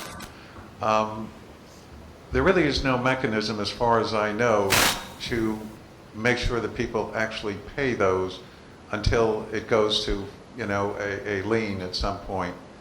And we've been asked in the past, if they don't pay it, do they pay interest? And I don't know that we have any provision for that, but I think we should have that. In other words, somebody could have a $25 fine and let it go on for 10 years. By the time it's paid, it's worth 5 cents. So I think that's something that's pertinent to what you're discussing now, and I think pertinent in the long run, that we need to make some provisions for. Thanks. Okay, thank you, Gary. So City Attorney, you want to address that, the interest question? Well, I think that the issue that's really more for the 162 code enforcement, this is very straightforward, very simple. Your garbage is out, it's a $10 fine, or whatever the fine's going to be. We can address that maybe in administrative citation form and discuss that. But again, there is a procedure here, and this is just an additional tool in the toolbox, right? You can certainly do the courtesy notice, and I think he's inclined to do it unless it becomes a problem house. I mean, I think the manager would agree with that. You're not looking to surprise people with a fine. And if so, the Code Compliance Board can address that as well. And John, refresh my memory, isn't interest dictated by state statute, or is it our? Right, the ability to do it in the amount of interest. And so we can address that if you want next meeting, and we'll put in what we can, but There are limitations as specified by. It's something here where you have the citation and it occurs immediately, as opposed to when the violation still is there and you have a daily fine. It is a little different. So we can address that in more detail if you want at our next All right, meeting. so in between the two readings, Sure. we'll look into that. Sure. Back. Okay. Okay. Commissioner Watts? Yes, I have just a couple of concerns. One, I agree with David Raymond about the courtesy notice, and I liked Commissioner Anderson's suggestion last semester, sorry, last month about maybe 4 of these things. And I know it might include more paperwork, but just at the beginning of this process, I think that people who all of a sudden are fined when they're used to receiving courtesy notices are going to flip out, and that they would end up, and I think just one warning, okay, at the beginning, courtesy notices with really a good publicity thing with what we have in the newsletter and all, that this is going into effect. I think I've talked with some people and they say, oh, well, the Code Enforcement Board is going to be just overwhelmed with people appealing. Well, I think in practice, we've established that staff is going to give courtesy notices initially. So I think Well, why can't it be in the ordinance? You know, actually, the way I feel, even though I said it last time in listening, I really feel that staff knows the feelings of the commission, and the commission is leaning towards, my understanding, for the courtesy notices, and I believe staff will go ahead and heed what the commission is saying instead of having it as in law, as law there. Okay. Then I have one other question. The fees won't go in here, but we don't know what the fees are for these. John, the fees? It's up to, It is up to $500 in the ordinance. The administrative citation form, we can have the manager, again, this is like having your fines outside your ordinance into a resolution. The manager, we're going to create the citation form. The citation forms in many other cities, and you can even list what you want that first offense to be for noise and for garbage, and your second and third, then you can change it over the years as you need to. So I like that, to keep it as a resolution, so. Yeah, so we don't have to pass an ordinance. I'd Okay. like to see that, though. But then the other question I had was in 5I, or 1, correct the violation and pay within 10 days of service of the administrative citation. All right, 1, do we have, wonder whether or not we have any possibility of doing a written appeal?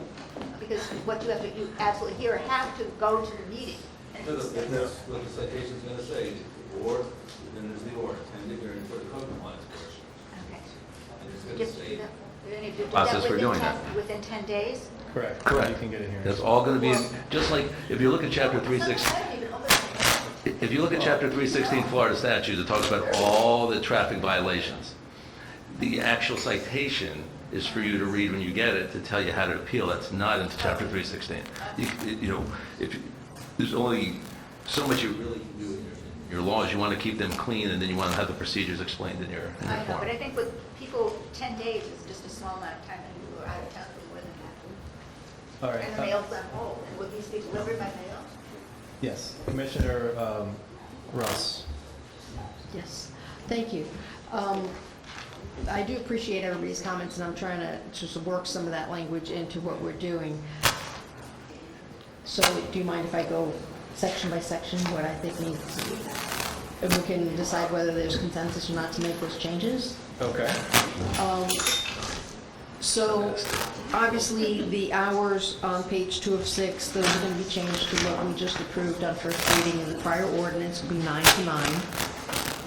And so that, according to my notes, we're going to be able to have trash or yard trash or recycling or kitchen trash out. Will that change to 6.3.4 here? Yeah, too? Between 9 a.m. Monday and 9 a.m. Wednesday. So that means all during the day Wednesday, there shouldn't be any trash out anywhere. Then, on the next pickup, we're gonna have garbage or recycling out 9 a.m. Thursday to 9 a.m. Saturday. So that means during Saturday and during Sunday, there should be no trash out anywhere. No, Right, no but we've garbage. already, right, but we've No. already established the times in the last ordinance. Okay. But and just to clarify, we're not going to have Thursday or Saturday. We're saying the preceding day, the following day, correct, in case it changes? 9 to 9, Correct. right. But in practice, so I'm saying there will be Wednesday, Saturday, and Sunday when the code compliance officer may cite people who have their bins or garbage out. There's only really 3 days that we're not going to allow garbage to be out. Okay, I just wanted to make sure that that's crystal clear for people. So, when you go to page 3 of 6, Roman numerat number 2, which is domestic trash recycling materials not removed under the requirements of section 3.3. Wait, I'm sorry. Harvey, it's too confusing. Can you, what section, please?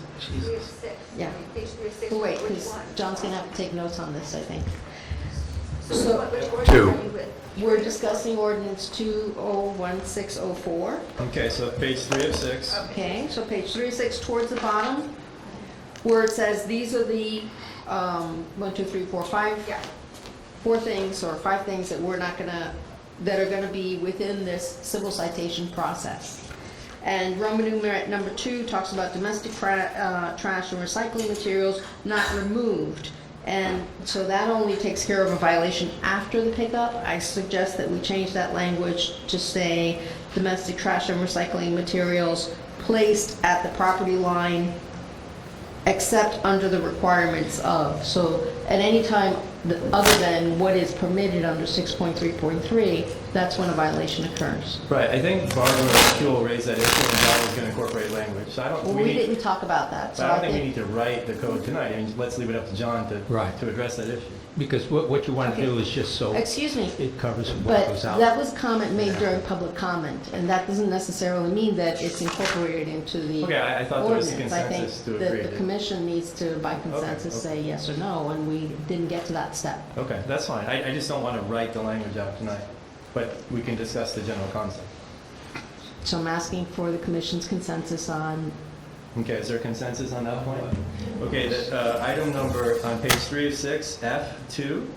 It only addresses not removing in time, and we want to put also put that you can't put it out before a certain time. Okay. Before the time.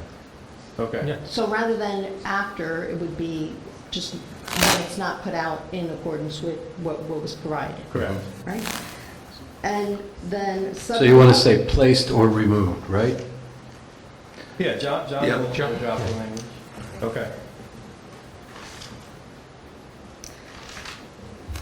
Then Roman numeral number 4, parking on the grass where there is an approved parking surface as required. What if they're parking, I think that it should say parking on, not on an approved surface. So it's not just on the grass. And as one of the public comments pointed out is, if they're parking on the swale, that's permitted and that's on the grass. So I think that language needs to be clarified. The violation would be parking on a non-approved surface. That will bring in a lot more sections of the code, which is fine. We can do that. People are allowed, the grass is an approved surface. And that will handle on property and swale areas. Am I correct, John? No. That would be, by having that would cover on property and on swale?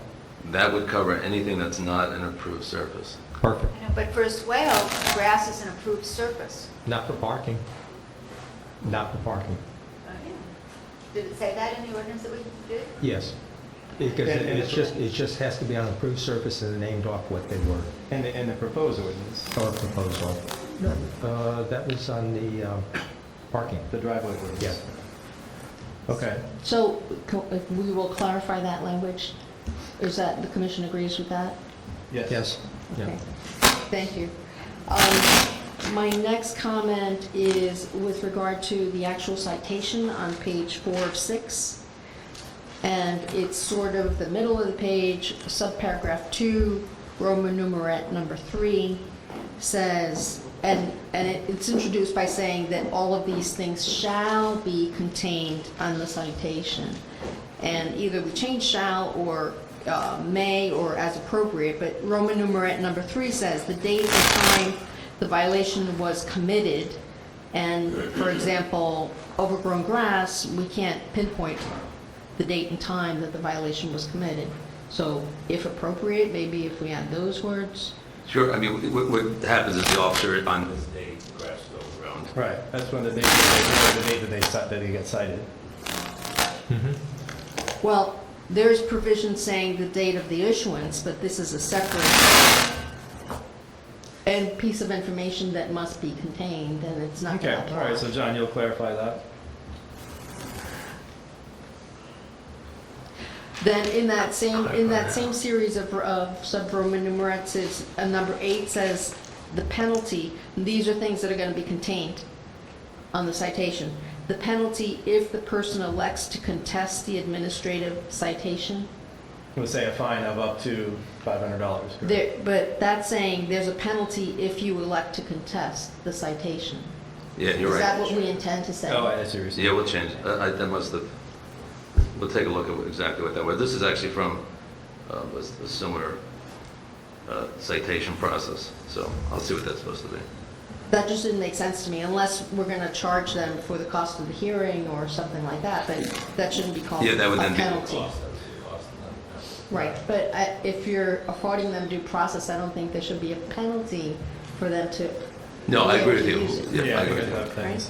Rux, can we just take a step back to your observation about 2-3 and agree that 3 has no meaning because it's not determinable?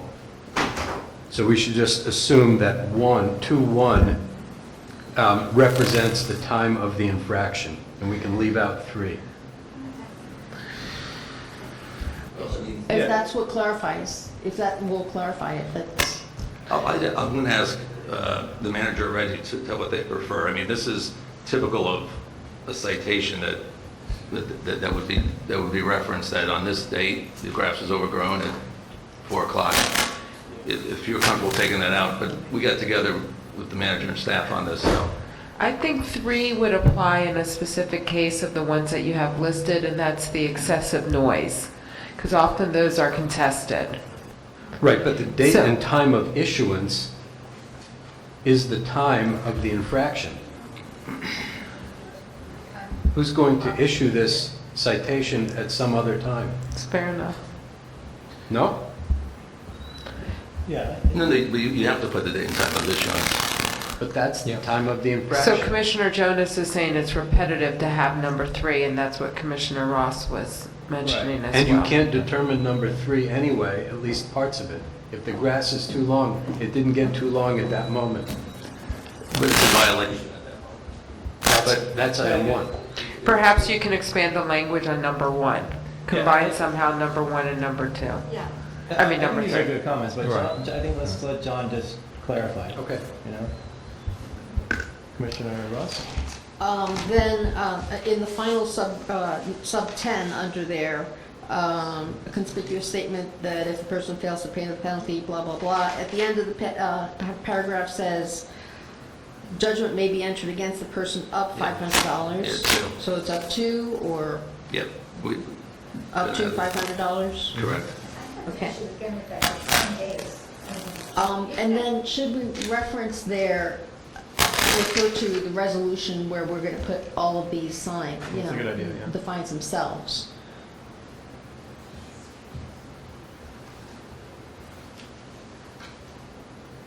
Anything else? So we'll make that change? Yes. Okay, then on the following page, sub 5, Roman numeral number 2, rather than attend a hearing, I think it should be, they either correct the violation, they pay the fine in 10 days, or they request a hearing within 10 days. Yes, I agree. That's 15.4.2? 5.2. And I had in my notes and was pointed out by one of the public comment speakers, 15.4, other penalties and remedies, and that phrasing for the planning board that really doesn't have any role in this process. That's a leftover from Unicode over Right. the years. We're going to frock that whole thing out, I believe, once So are you saying we should take that whole paragraph out, or I believe that just- should be frocked out once, I'd have to look at the Unicode version, but yeah. So we'll either eliminate that or make it the code compliance Correct. board that has that authority?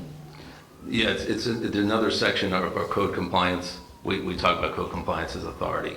And I think when that was changed, that was supposed to come out. I don't think it came out of Unicode. Yeah, I think it just needs to come out. Yeah. It wouldn't make sense Yeah. for Okay. code compliance board. And then my final comment on this ordinance is that we do need to enumerate what all of these fines are going to be in that resolution. It may be the resolution that's on our agenda for a little later this evening, or a different. No, this is actually, that will be placed in the administrative citation form, which will be coming back. If you approve this and move this forward, the manager and I will be working on that to come back for your second reading, since you're not going to approve it right now. 2 readings of the ordinance. Oh, you're saying we have to approve the actual form of the citation? Well, we're going to, no, the manager does that, but we'll have the example of what the manager and I have looked at for it. So you'll But I have- do think we should amend the fees and fines resolution at second reading, so that these fees that will go into the administrative form Yeah. are approved by the commission, because I cannot charge fees unless it's in the Through the resolution. Right. And there is a resolution already on our agenda that amends that fees and fines resolution to include the log cabin use. Yeah. But that's what I was referring to. No, I believe But that we're not gonna do resolution this- only addresses that. Right, we're not going to do this on the fly, but when it comes around, we'll have all of those numbers filled in. Okay, those are all my comments then. Okay, so there is consensus on all those changes that Commissioner Ross suggested? Yes. I Okay. just wanted one question. Did you suggest on page 5 and 6 at the top, 5 and 2, attend a hearing before the code compliance board? Request. Request. Okay, it is, okay. But I still think that the one within 10 days is, for some people, if you're out of town and you don't get the request, and your mail is being held and all, that you might be gone for 15 days, or 20 days. Okay, so what do you prefer, 30 days? Yeah. Okay. Is 30 days acceptable? What infraction is going to go on No. for 15 or 30 days? Yeah. Growing grass? No, but what Commissioner Ross is concerned about is that somebody is waiving the right to contest it, and they only have 10 days to do so. And that's too short of a period of time. Is there some way that a person can with, having certain circumstances can go ahead and appeal this? In other words, a person was not at their address, they were on vacation for that 10 days. I'm uncomfortable of having more than 10 days, but if a person can prove that they didn't receive it, is there... Well, that's always, that is if they didn't receive it. Because if they were on vacation, so they could not have received it until they came back. Right, well, I mean, that, if the commission is uncomfortable with that number, then you can always expand it. And this is a number that's used at a lot of cities, but that doesn't mean it's appropriate here, so you can expand that number. I'm just uncomfortable having just a blanket longer time because, for grass and parking, et cetera. Can I think suggest? 10 days is adequate, but there's exceptions to that would be, vacation. But you can prove that you were not physically there. This is for responding to the citation, not correcting the issue, right? The issue has to be corrected right away. Well, but if you're not there, so you have... Yeah, right, we want you to correct the issue right away. I mean, if your garbage cans are out, we assume you're there. But again, this is legislation. If you're not comfortable with this language, then that's up to you. Well, I mean, what if you don't cut your grass and you go away for a month? We're saying, okay, so you can let the grass grow for a month? No, that's not okay. You gotta hire somebody to come cut your Correct. grass while you're away. Correct. What about if Waste forgets to put your garbage can back? Right. Or your garden... If they forget and you can prove that you had side service, then it's not on you. No, but if they don't cut their grass, if they don't cut their grass and they leave for vacation, they can still be cited for that grass, right? Right. Okay, and the fact that they may not cut it for another 30 days, they were still cited for it. No, I know. What I'm saying is, I don't mind if somebody takes more than 10 days either to pay the fine or request a hearing, but I do mind if they take more than 10 days to correct the problem. Yeah. So where I was looking at, if they get this courtesy notice, then they have 10 days to either pay or go ahead and request a hearing. But if they didn't know that they got this courtesy notice because they were on vacation. After 10 days, they waived the right for a hearing. And I'm uncomfortable on that part of it, where if a person can prove that they never received it because they were not physically there. Or because it's in the mail and it's not being put on the house, whereas the house... Well, even if it was put on the house, if you're on vacation, you wouldn't see it.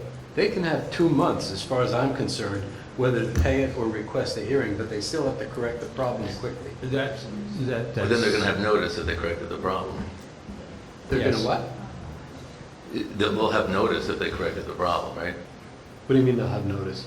If the garbage cans are out, either they have notice or they don't have notice, they're not going to correct the problem.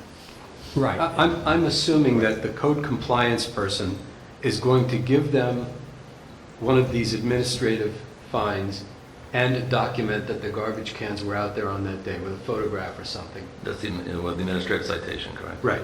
So however they get rid of those garbage cans, that's fine with me as long as they do it quickly. Whether they decide to pay the fine, or take time to think it over and maybe request a hearing, that's fine. I don't care if they take their time for that. Well, if they corrected it, then they knew it existed, and so the 10 days, I'm fine with.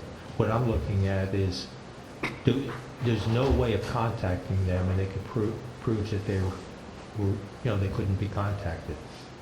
This is. But that doesn't excuse them. I think we're going in a circle. Yeah, we can't legislate like every single situation we can Yeah. possibly imagine. I think we have to have one general rule and look, I mean, if you go on vacation for 30 days, and you have some responsibility for have somebody check your mail and So leave let's those change information. 5-1 to 30 days. I don't care.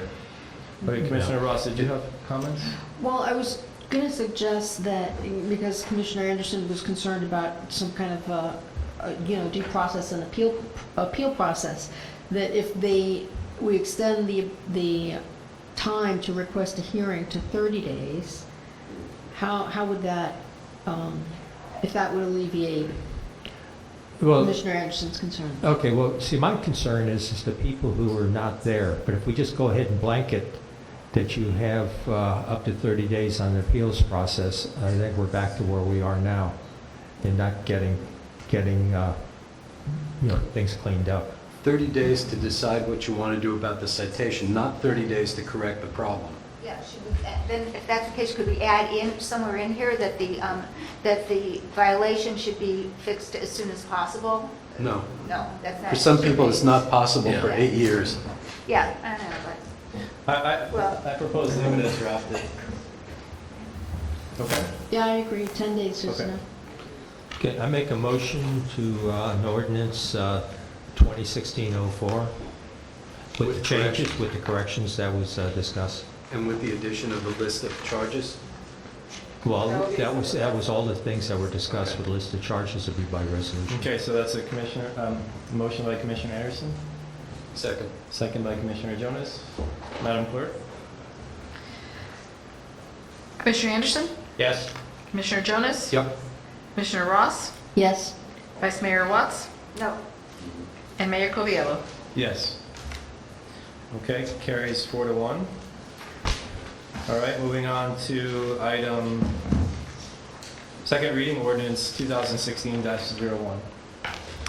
This is an ordinance of the Village Commission of the Village of Biscayne Park, Florida, amending Chapter 8 of the Land Development Code entitled Environmental Management, which includes amendments to Section 8.2, 8.3, and 8.4, temporary exterior holiday decorations, storm shutter protective window cover replacements, and house numbers, providing for conflicts, providing for severability, providing for inclusion, providing for an effective date. Merit second reading, public hearing, and the only substantive change, there was a lot of conversation, if you recall, last about awnings and how to address them. So I met with staff and with Reggie, and the exemption that we tried to articulate here is the last paragraph of 8.4.5. It is not the intention that the above restrictions include awnings used to shield the residents from the sun, provided there's at least an 18-inch gap between the bottom of the awning and the house structure.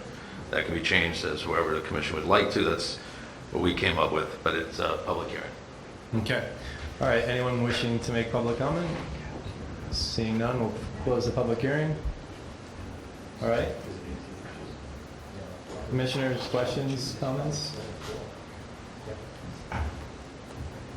Commissioner Ross, anything? Yeah, I have a question on 8.4.5 where it says storm shutters, protective window cover placement. And would that also include storm shutters on an auxiliary door?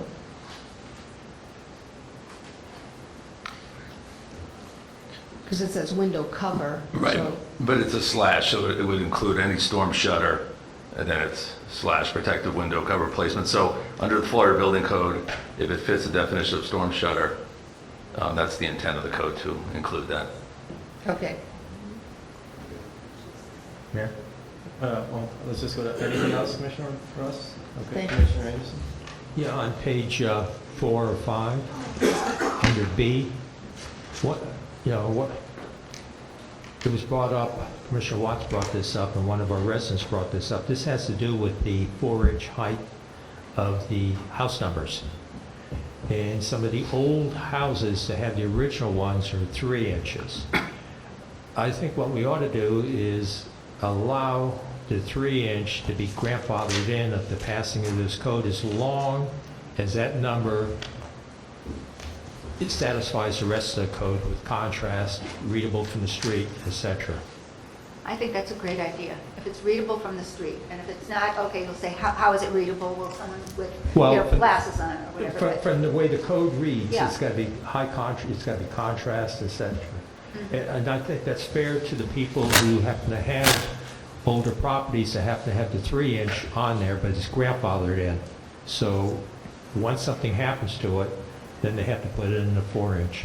Yeah, and I was thinking of having just a project with Charlie East, and I talked with him about for those people who do need their numbers to be changed, who've been living there for whatever. But I've been talking all day.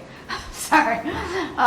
I just think that Charlie Easton and I talked about having a project of actually painting out new numbers with 4 inches for those people who have been here for 40 years and for whom the numbers aren't visible from the street. But I think there are many houses where the 3 inches are clearly visible and readable. Why don't we just, rather than have the nightmare of dealing with grandfathering, why don't we just change it to 3 inches? Mayor, the only issue that makes this slightly complicated is this is also in another section of our code, if you remember. And so it's been there for years without any issue. Obviously, you're giving some legislative intent not to, but it's nice that if people do change their addresses, that it's correctly in the code at 4 inches, unless you want to change it to 3, in which case, obviously, you can. At a later time, we will bring the other code back to make it consistent. And if I may just add a little bit of history, is that other code section that was put in with 4-inch letters, that was the recommendation from our police department, and that's why we went with that number. Right. I don't know how many citations have been issued for the size of the lettering. I think that it's probably enforced if it is illegible from the street, and so that is, something that interferes with the police in their role. I would prefer leaving it 4 inches because that's the way it's been, without issue. Well, here's my issue. The readable numbers serve 2 purposes. One is, because we have really small streets, it's better if people driving along them can quickly identify what house they have to go to if they haven't been there. And the less identifiable the numbers are, the more they're just going to sit in the middle of the street looking around trying to find numbers they can find. The other thing is, as Roxy just pointed out, it was the police who pointed out to us that 4 inches is a better number for them too, because they need to find houses quickly in an emergency. And I think if there's that kind of consensus that has come to us from the Code Review Committee, that it should be 4 inches, then why would we disagree with them? Why would we just agree that it should be 4 inches? And if Barbara Watts and Charlie Easton want to repaint numbers on people's houses, that's fine. Otherwise, the people can just get new numbers themselves. House numbers are sort of exquisitely inexpensive. It's just not that big a deal, and if it helps the process, then we should do it. All of our other codes, we've always allowed grandfathering in, and I don't see why this is an issue of allowing being to grandfather in a 3-inch numbers as long as it's visible from the street, and you have the contrast that this code is saying. Because 4 inches is better. A lot of things are better. Well, let's work on them. These numbers are beautiful, though, some of them. I make a motion that we approve the ordinance as written. Second. Okay, any other comments, questions? Okay, Madam Clerk? Commissioner Watts? Yes. Vice Mayor Watts? No. Commissioner Anderson? No. Commissioner Jonas? Yes. And Mayor Coviello? Yes. Okay, ordinance, let me see, we handled 10A, 10B, 10C, so we're on to 10D.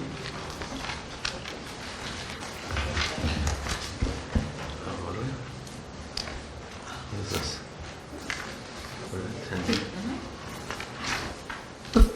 Before our code compliance officer leaves, since he was patient with us throughout our discussion, I wanted to invite him to comment on anything. No, I have no comments. You guys did good enough.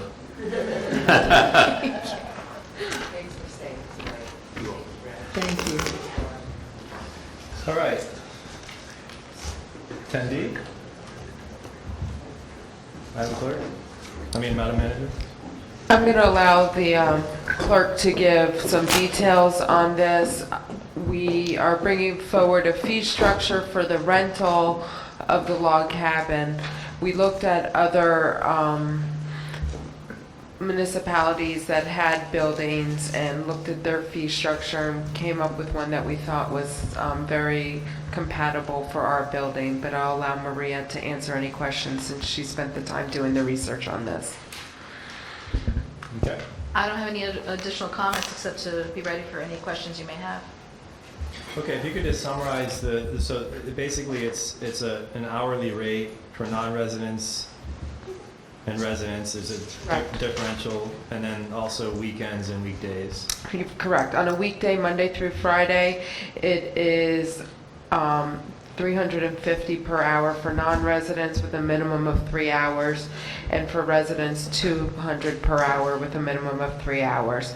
On weekends, Saturday and Sundays, it's $500 per hour for non-residents with that 3-hour minimum, and $350 per hour for residents. I'm sorry, non-residents 500, residents 350, both with the minimum of 3 hours.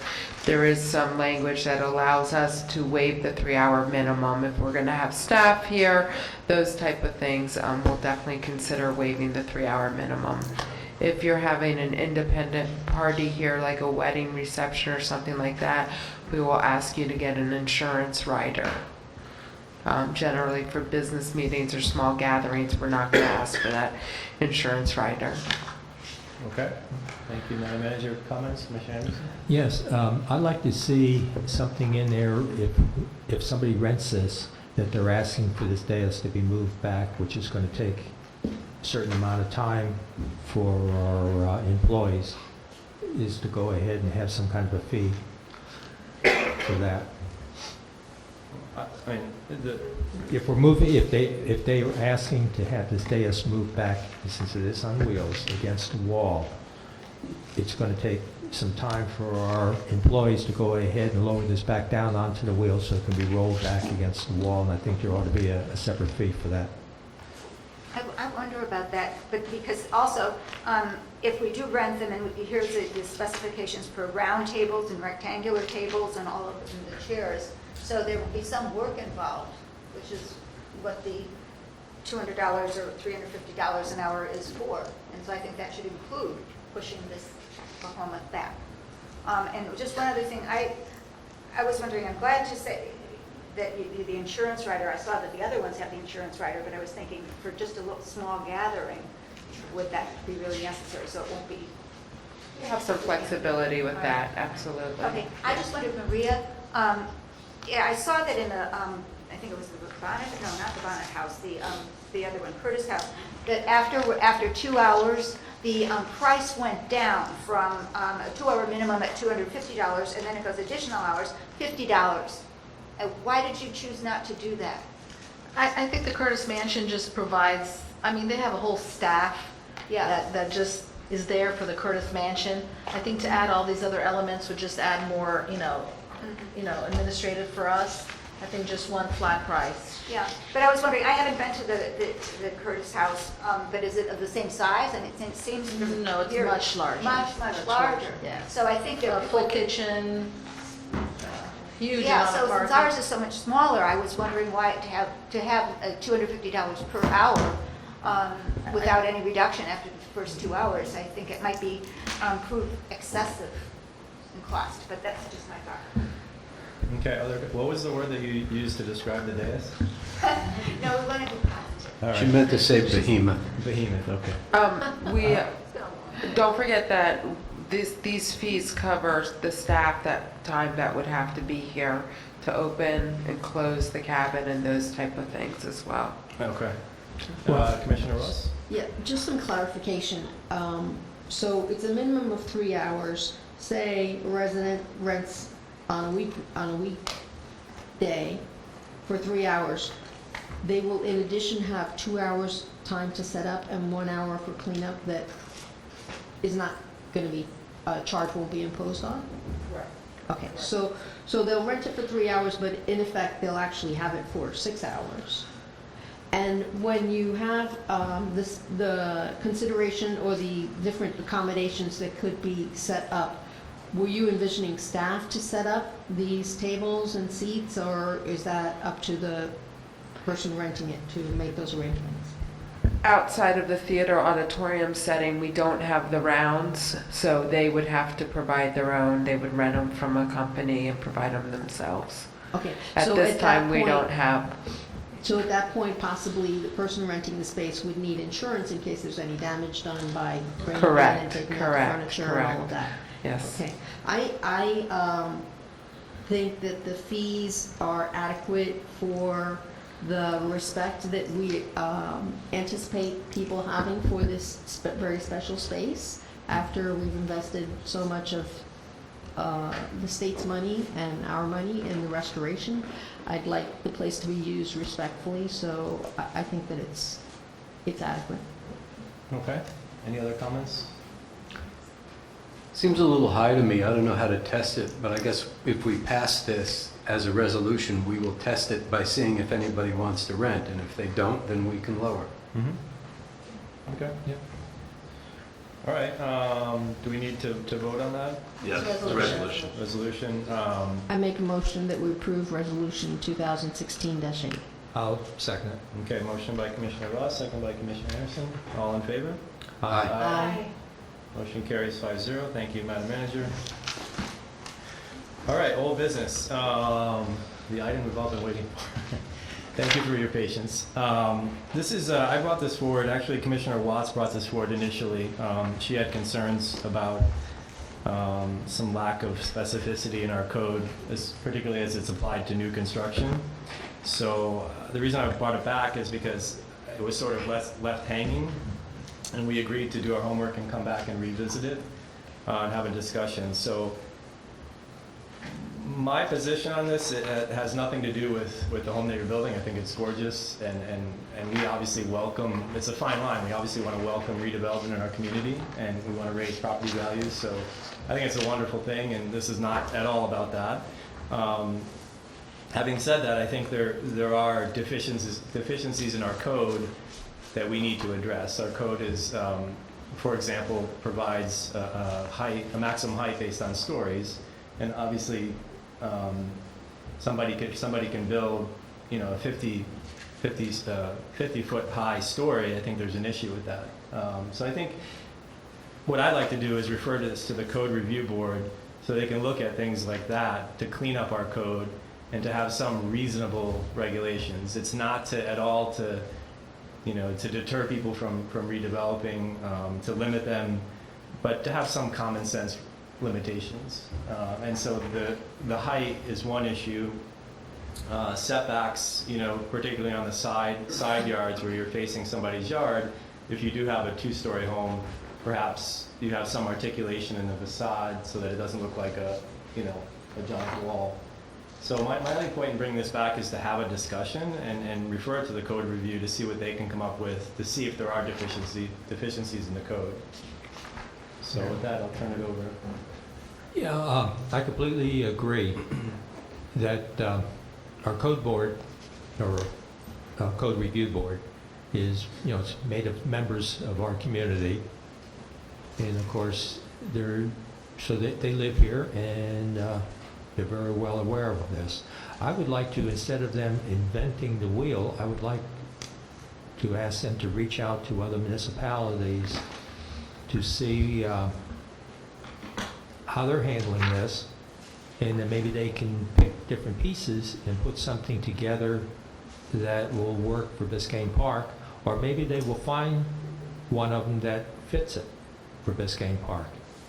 But instead of having people who are non-professional in this area to try to write a code from scratch, I think just to go ahead and copy somebody else's or bits and pieces of somebody else's would be, and then they come forward to us. Right, and I mean, what I envision is the code review committee looking at very subjective criteria, looking at that chart that we have now that has setbacks, coverage, things of that nature, and seeing what, if anything, needs to be added there. What I don't want to happen is, for this to be some design exercise where the code review committee suggests things in our code that's then they become sort of a subjective design review board. So I'm looking for objective criteria that are missing, that should be there, perhaps. Yeah, I agree, because, like you say, one thing that's missing in our code is how tall the building can be. to me, you know, it's immaterial of how many how many floors are in there. It's the height, the roof from the ground to the pitch of the roof is, I think, is more important because of what it looks like to the surrounding area. And I do agree with our setbacks. Right now, it's 10 feet, and that's a little skinny, where you can have two buildings 20 feet from each other. And in theory, they could be, both of them be multi-story, 2 stories. That starts to sandwich in the way things look. And I think, I'm sure other municipalities have already addressed that. And I think that's what we need to take a look at, or have the board to look at. Okay, other comments? Yeah, I would love a design review board, but I think the practicalities of legislating things are very difficult and could be legally prohibitive. But the one thing that was bothering me about some things is the fact that when many of these houses were built and the setbacks and everything were determined and the size of the house with respect to the lot was determined, that was before people had air conditioners. And like if you were building a house that is almost as wide as it's allowed, and you put air conditioners on, one side or the other, the neighbors will be stuck with air conditioning going, the noise of air conditioning on both sides. And I have an example of that, and I don't want anyone else to have it, but I have my neighbors have air conditioners on the sides of my house, so I either wake up 5 times in the middle of the night in one room or in another room. And so there are certain things that the growing size of a house could impinge on the quality of life of the neighbors. So if that were the case, then maybe the air conditioning unit should be put, a new air conditioning unit, and a new construction should be put in the back of the house or something like that. Mayor, may I? Yes. At the Commission and the Community Workshop, there would seem to be some consensus amongst the commission that we go out and perhaps solicit a company to look at the code. And what you're talking about is some of the things, that chart, where we may have them look at. We also just assigned the landscaping for new construction of homes to the Code Review Board. So I just wanted some clarification on this going to Code Review Board, which is meeting tomorrow night immediately, or is this something we'll send down the road, or perhaps wait for after budget season if we bring in a consultant? I mean, my suggestion would be to send it to them now and give them a period of time, just like we did with the other section. I still think it's a good idea to get prices for the next budget season on looking at our code in its entirety and getting a consultant to basically create a new code for our village. But for now, I think we need to work with what we have and have them draft up something. Okay, thank you. Any other comments? Yeah. Yeah, I do, yeah. Sure. I still don't know what a McMansion is. I think it's a pejorative term. I think it's a garbage term. I think, as I said before, that mostly a McMansion is a house that's nicer than mine, which most of them are. Having said that, and setting that aside, what we're talking about is how to design for the neighborhood, and we really have 2 things that govern that. One is the codes, and the other is the Planning and Zoning Board. In terms of the codes,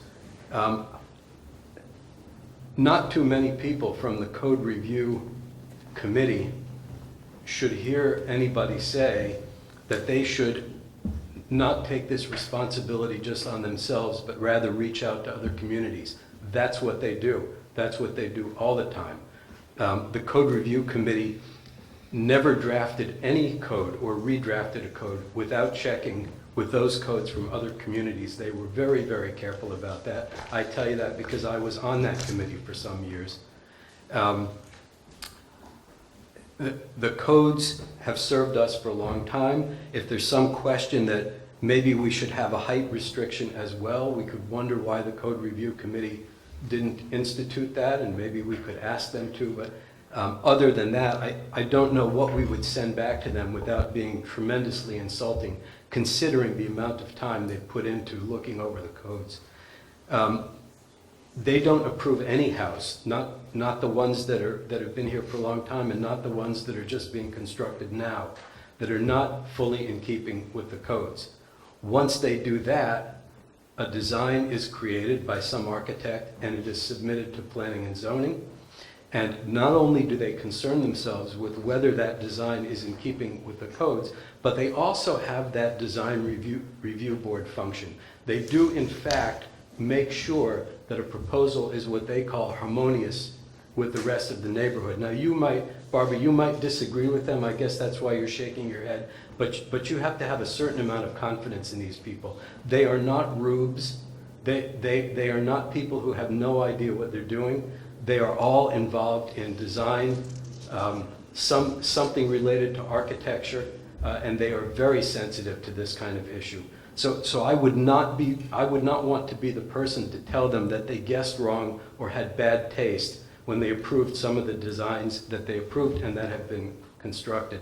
I think we should be a lot more respectful of the work they do, the work they have done for a long time. Both groups, the Code Review Committee and the Planning and Zoning Board. The only thing that I've heard anybody say that might have some merit to it, and I'm not sure it does, but is the concept of height.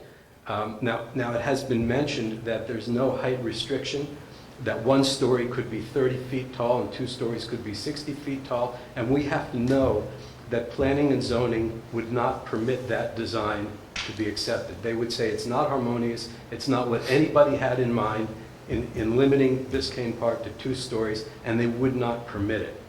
So I don't know that there's really much we should do with this issue. I think this proposal in itself, the one called McMansions, although it's a little catchy and some people are they've gotten themselves concerned with it, apart from that, I don't think it really has much meaning. I think it's a certain amount of hysteria that's kind of about nothing. So I would rather that we just kind of pass this and assume that what we've been doing is really more than good enough. It's produced some wonderful looking properties, including the newest of them. And I'm perfectly content with it, really. I think all that's happening is that this neighborhood keeps improving, and I'm very happy that it does. Yeah, I don't disagree with much of what you said. I mean, I agree.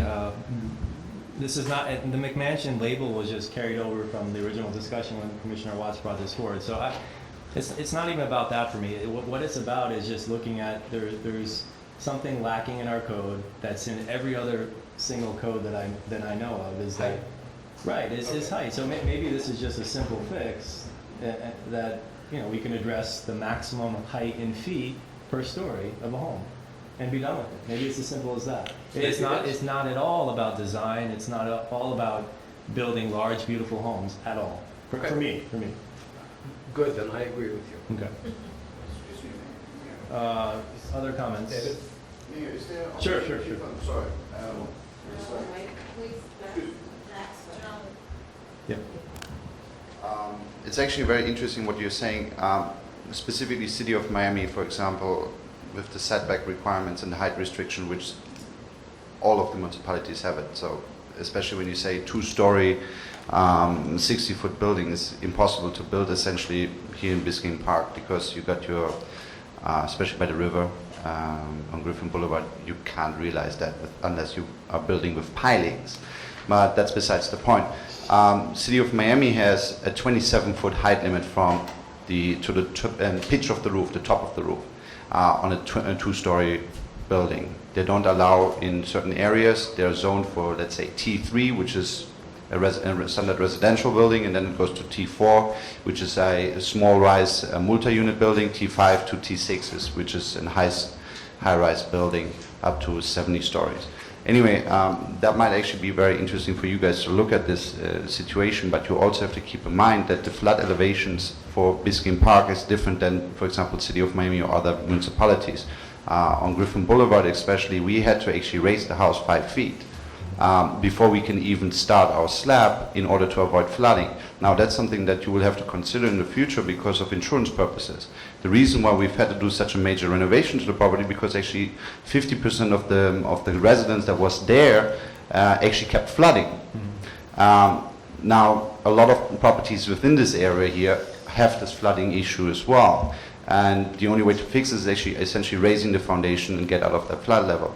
That the problem is for new homeowners and old existing homeowners, if they're coming to renew their insurance and their property insurance, they will not be able to do that. And that's a massive burden on new potential buyers. Right now you have 21 properties for sale in Biscayne Park. Over the last couple of months you had over 200 properties for sale. Most of them have actually been sold. And you're selling north of $400 a square foot right now. That's comparable to Coconut Grove. If you look at the Grove, which is I think the area that is very, very similar to Biscayne Park, of being a very harmonious area, small, has a lot of integrity, and there has been a lot of development over the last couple of years with new developments of contemporary homes with the charm of the old houses, and they have done it actually right. $700 a square foot right now, up to $1,000 in some areas. That's also will help you in the back hand for your property taxes. Everybody knows that Biscayne Park has the highest property taxes, I believe, in the state of Florida. By highest property tax rate. Rate, yes, sorry.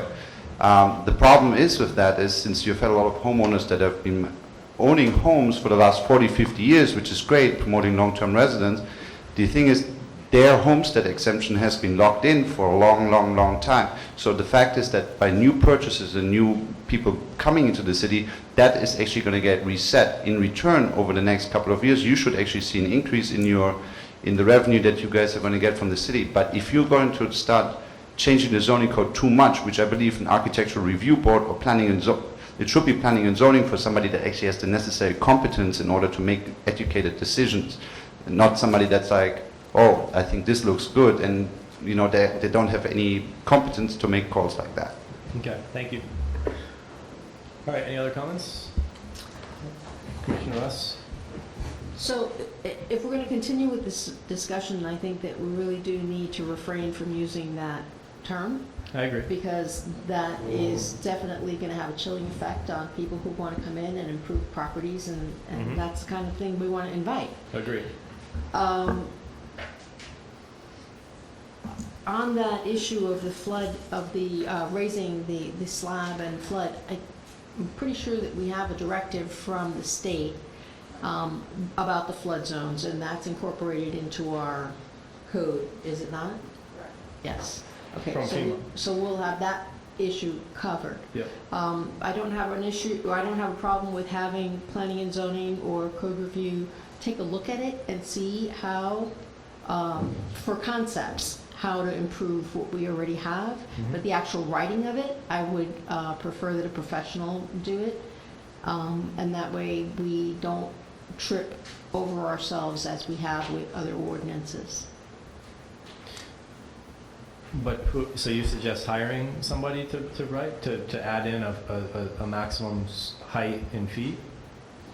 Right. Well, if we're going to hire a professional or a consultant, and that wouldn't be in this fiscal year, but the next, I would not presume to tell that consultant exactly what he needs to look at. No, I agree, but that's down the road. I mean, we haven't done that yet. It's at least a year away. I mean, I suggest that we fix this issue now, just like we're doing with some of the other provisions in the code. It could be a very simple fix. It could just be adding a maximum height in feet and be done with it. But as the gentleman was just pointing out, that's going to be, you have to take into consideration those other code provisions that now require buildings to be set higher. Sure, and we can do that. This is just an initial discussion. Code review is going to look at it, come back. Maybe by the time they come back with something, well, we're going to give them a time period to look at it. But the hope is ultimately we hire someone and they draft a new code that's workable for everyone, that's clear, but in the meantime, this is what we have to work with. So let's tweak it. I agree, because at least I don't think this has ever really been reviewed completely by our code review board. If it has, they never brought anything back to us. These are just basic. It's just a basic requirement. I mean, every code regulates height, and not only stories but also in feet. I'm not asking for a complete code rewrite. I'm not asking for design criteria. Well, to me, design has to do with like artwork. It depends on who's looking at it, whether they like it or not. Okay. Yeah.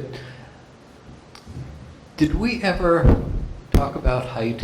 And if so, why not? I don't know. I just don't think it ever came up. That section of the code is very strange. It's We in the reviewed fee- every section of the code. It's in the fee section. I don't know that we reviewed the fee section. Yeah, true. That's why. I mean, the opportunity, we reviewed the whole code, so we had an opportunity to say something about that, but Gary and Harvey say we just never did. I didn't remember that we did, and I don't know why we never did. Chuck was on, I don't think that section ever came up. No, because it was the fee section, and it wouldn't have come up. Fee? This section, believe it or not, is under fees. Yeah. Okay. Okay, and It's a table A that just kind of has been there forever. Right. Yeah, I think it's time to go ahead and take a look at it. Okay, so with that narrow directive to the code review board, do you want to put a time period on that? What did we put on the last? 3 months. Does that work? I think this needs to be a little bit longer. Okay. I think it needs to be a little bit longer than 3 months because maybe there's a number of other things that they're. Okay, so 6 months? I think that's reasonable. Gary, what do you think? This is, I think, Mr.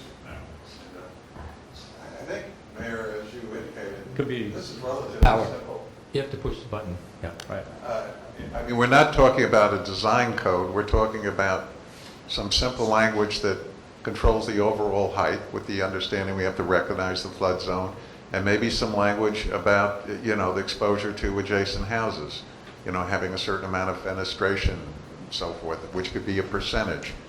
So I don't think this is a big effort, and I would give it the 3 months. 3 months. I think anything that goes 6 months is going to take 8 months.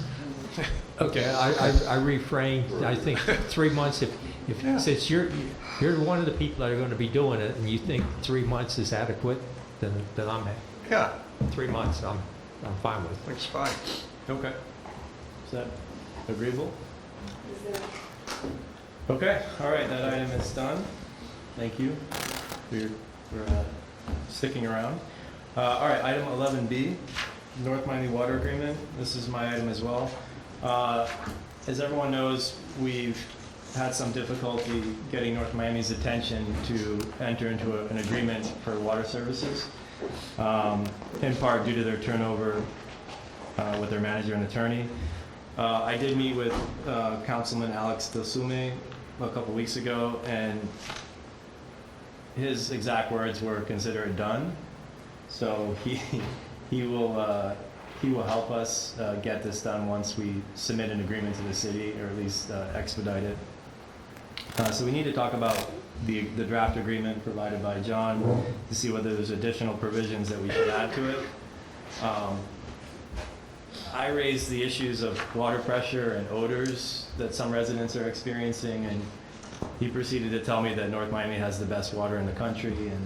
And so be that as it may, but I have also spoken with some community activists in North Miami that have told me that North Miami residents are experiencing a lot of the same issues that we are. So it seems to be an issue that's a little bit broader than the village. So I think we need to build into this agreement some type of provision where our infrastructure, or their infrastructure is analyzed by an independent engineer. I don't know how you accomplish that without digging up the pipes, but somebody needs to provide us with the status of our infrastructure. And again, I don't know if they'll agree to that, but I just want to throw that out there for discussion, because I do think that there's issues, and unless we push them on it, I don't think that they're ever going to get resolved until pipes break, and then they sort of do this piecemeal approach.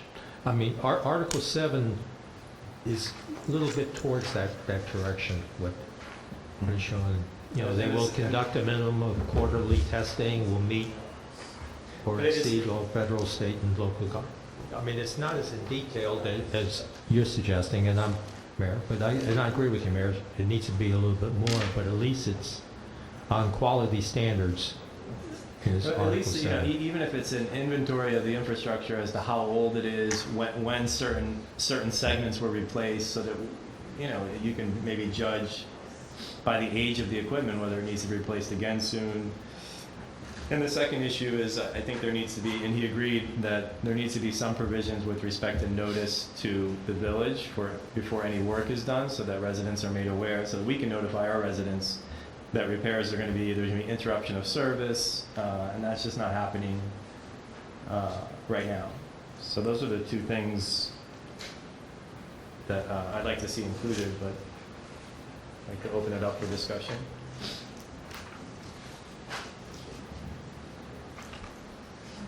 I have a question, because it's not exactly what you put in here, but maybe our village manager can tell us.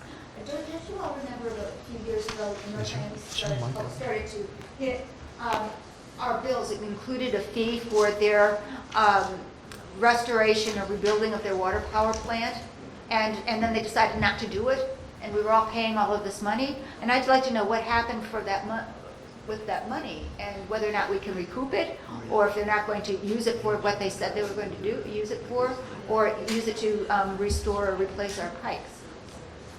And I don't know, perhaps you know, Heidi? What I do know is a review of recent bills shows that fee is no longer being assessed, unless you all know of something differently. I've looked at a couple residents' bills. As to what they use the fee for, I cannot speak to that. I think that's a better answer to come directly from North Miami.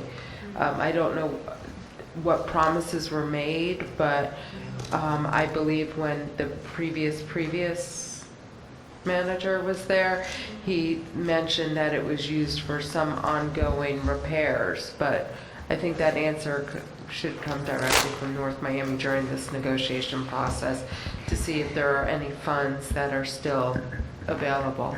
I had suggested to the mayor earlier in the day that perhaps you consider language that asks them within a year's time they provide a third-party assessment of the water distribution system within the village boundaries. And we could possibly negotiate that point with them. Commissioner Ross?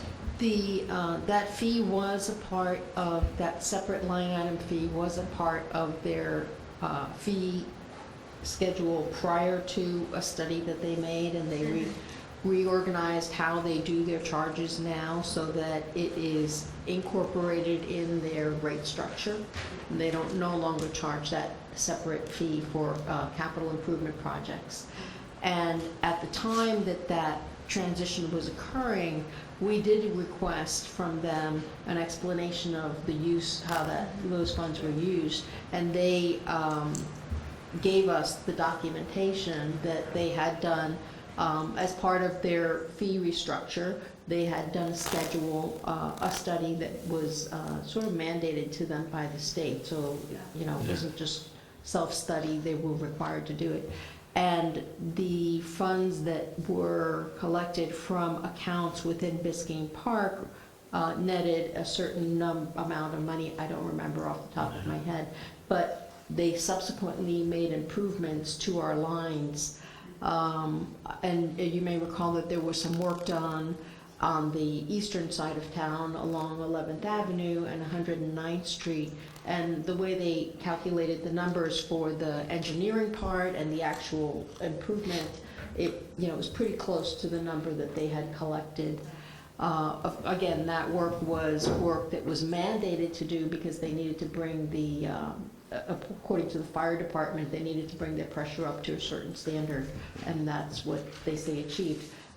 Apparently, that may not have had the impact that residents would like in their homes for increasing the water pressure there, but they are meeting what they're required to meet according to the state and the fire department in their reports.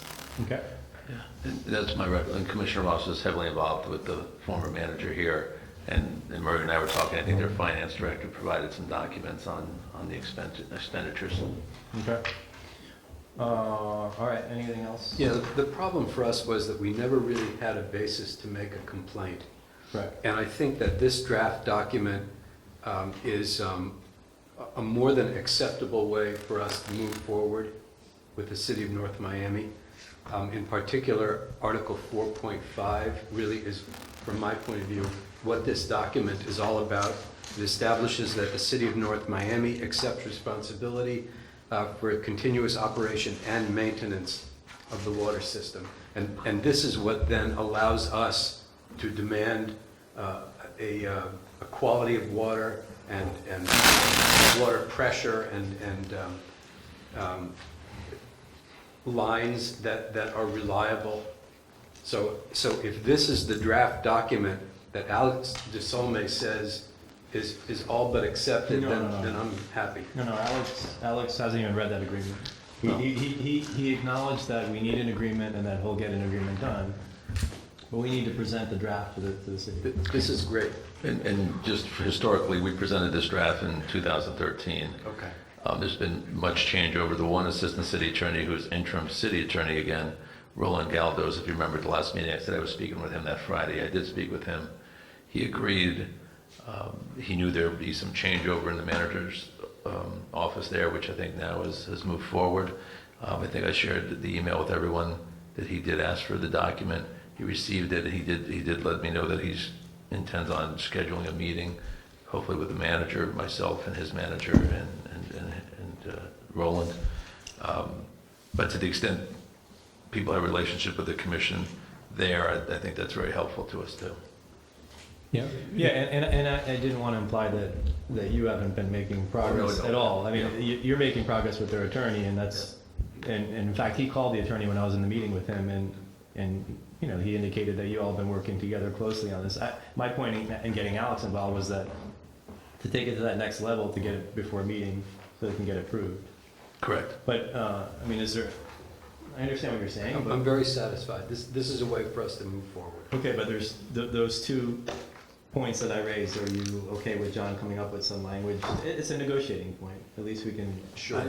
I'm fine because, you know, this is a 3-year-old document that has just sort of been sitting over there in North Miami, so it gives us time to go ahead and make some changes to it. Okay. All right, Commissioner Ross, are you okay with that? Yes. Okay. Okay, all right, so that we'll move forward with that.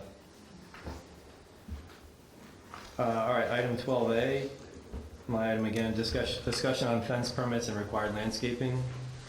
There's really 3 points. This was precipitated by a couple residents that raised issues about lack of landscaping when new fences have been installed. So I know Heidi did some homework on this and observed a number of fences that actually did have landscaping. So it seems like it's not as big of an issue as we thought. But it did raise a couple issues that I'd like to discuss. One is the landscaping requirement, as I read it, just applies to fences on corner lots. So I'd like to have a discussion as whether we need or want a landscaping requirement for fences elsewhere. I don't know. I don't believe in the code there's any other requirement for that. But more importantly, I just want to talk about new fence permits that are going in. You see there's a lot of these wood fences that are going in that look great for 2 weeks, and then 3 months down the line they look horrendous because there's mold and staining. So our current code provides that wood fences shall be finished with stain, wood preservation, or sealer. Stain colors require a separate permit approved by the planning board. So I just want to make sure that our board is enforcing this when permits come in, and that there's follow-up when Sal goes out or whoever goes out to close out a permit, that they inspect and make sure that these fences are being treated. That's number one. Number two is there's a lot of fences that are existing that are full of, that are either falling down or rotted or moldy, and I'm sure that code is on top of it and that these people are being fined, but I just want to maybe suggest that one of the sweeps that we're doing covers fences, because I've driven around a lot over the course of the past few weekends on my bike, and I can tell you that fences really add, it's almost as bad as parking on the grass. It's one of those issues that really is impacting the village and the aesthetics. A lot of people have these wood fences, and that's fine, but a lot of people are not maintaining them right. So I'd like to talk about that. So those are the three issues. Well, I look at, about the vegetation when you put in a new fence that you have to screen it from view, happens to be the corner lots. I think, that needs to be put in place before they can get signed off of that fence, because that's all part of the permit. And it seems like some people are getting signed off without having anything in place, and I think that needs to be looked at. Now, as far as putting vegetation on interior lots, we're getting, you're getting into where the minimum setback from your house to your property line is 10 feet. It might be 15 feet on one side. A lot of people put gates in there, so it'd be kind of difficult to be putting vegetation. So that's something that would really have to be looked at. And maybe that's why the vegetation was only for corner lots. Mm-hmm. As far as dirty fences, I completely agree. And our code sort of addresses that, and it just needs to be enforcement. And don't allow them to get in disrepair like that. Okay. Other comments? Yes, just one or two, something that Harvey brought up, and it was reiterated when we read the code, which I didn't get in my packet. Oh, I'm sorry. And speak louder. Just bring it up closer to you. There you go. Okay. That the approved, the code that you read said that it could be stained or have sealer on it, but paint isn't allowed? No. Okay, why not?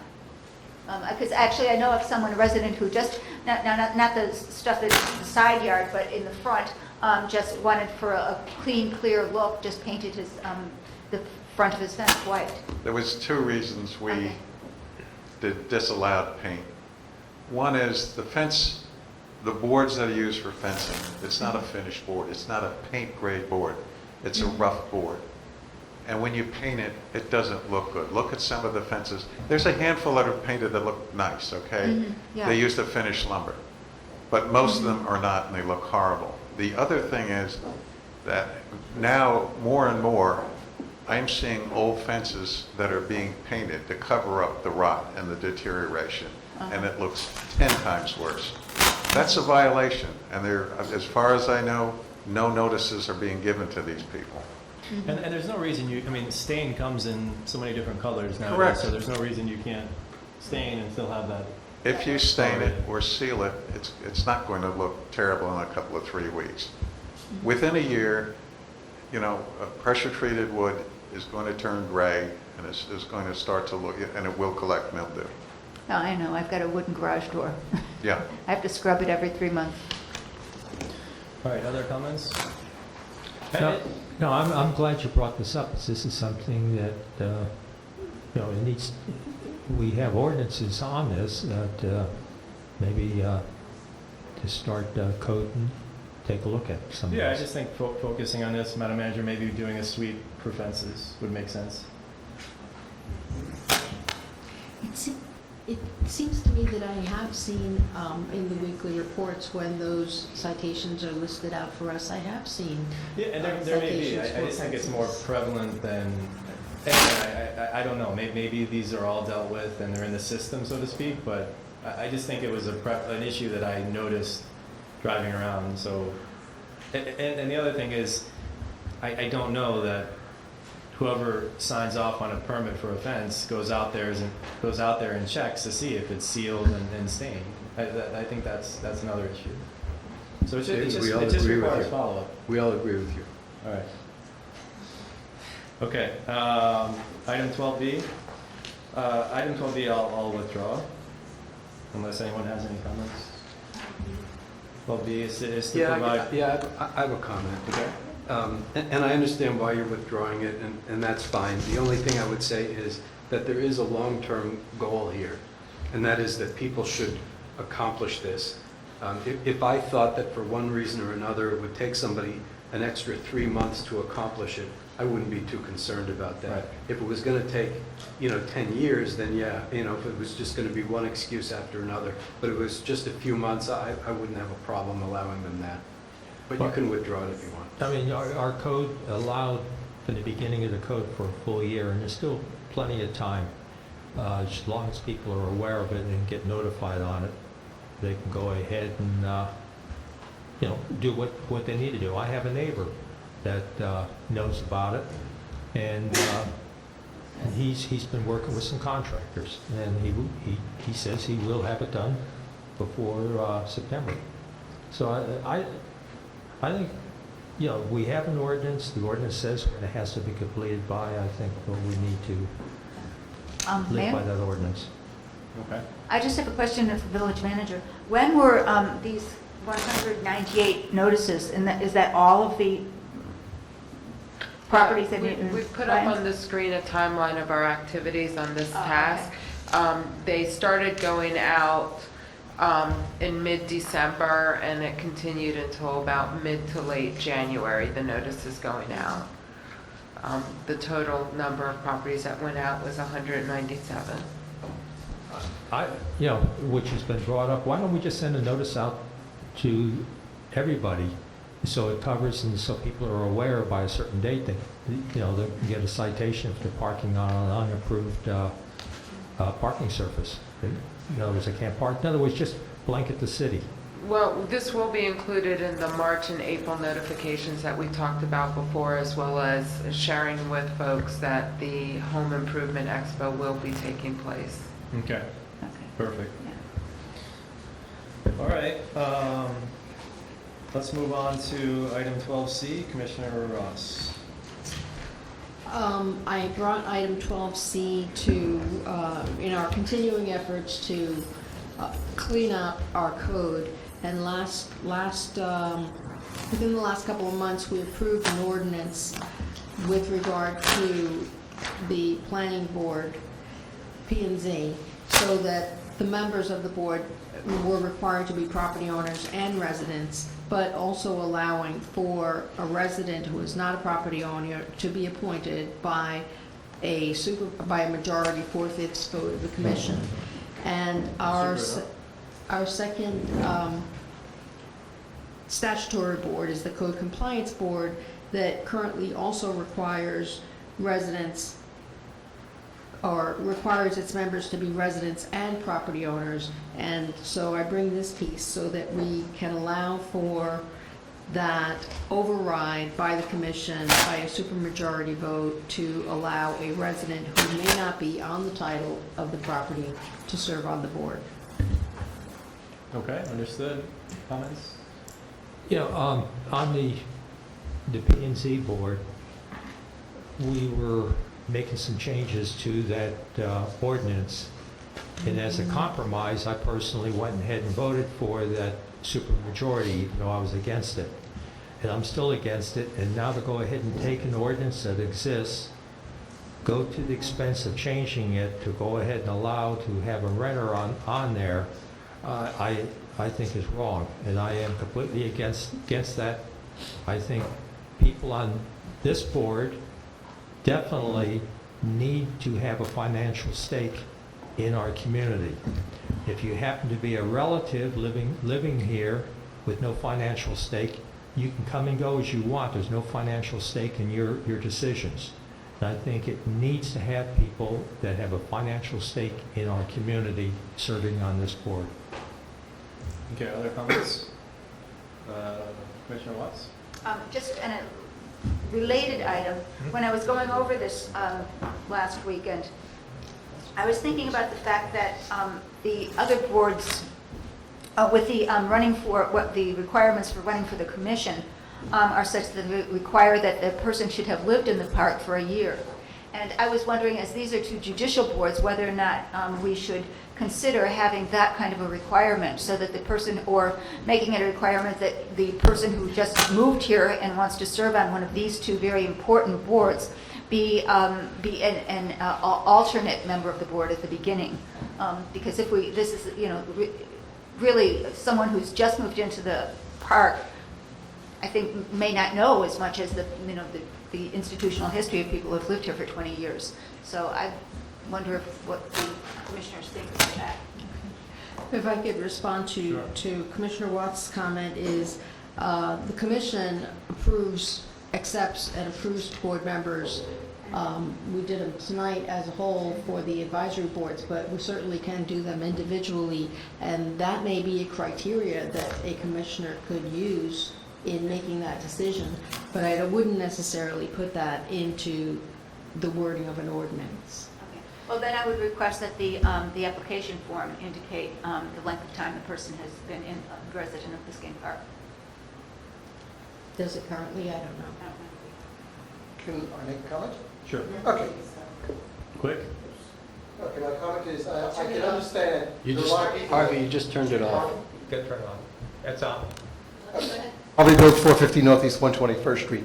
There are a lot of people that may not actually be on the deed, so theoretically, they're not owners. However, I think it should be worded as they must be resident or immediate family of the owner, spouse, son, mother, significant other. And this way, they've got skin in the game. They're going to be here for a long time. Their mother owns it, their sister does, somebody else. So it's not just a resident, it's a resident who has responsibility for property. Okay, thanks, Harvey. Any other comments? Well, the 162 addresses the minimum for members, and it has to be a resident. So whether or not it's a property owner is up to discretion of this board. But we just discussed this and changed it, right?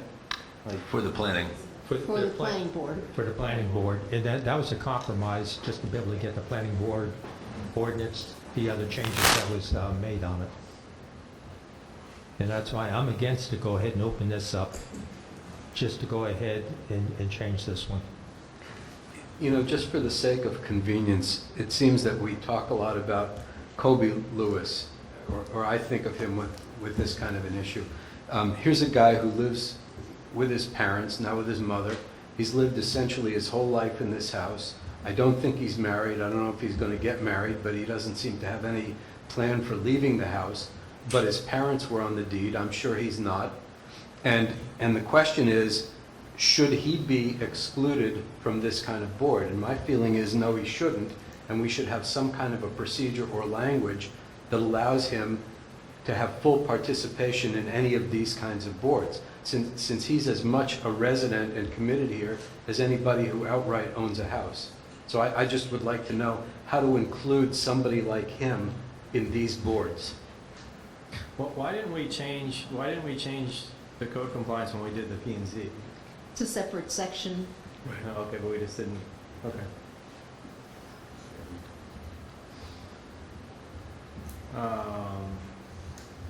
I mean, particularly with this board where you have the ability to levy fines on owners,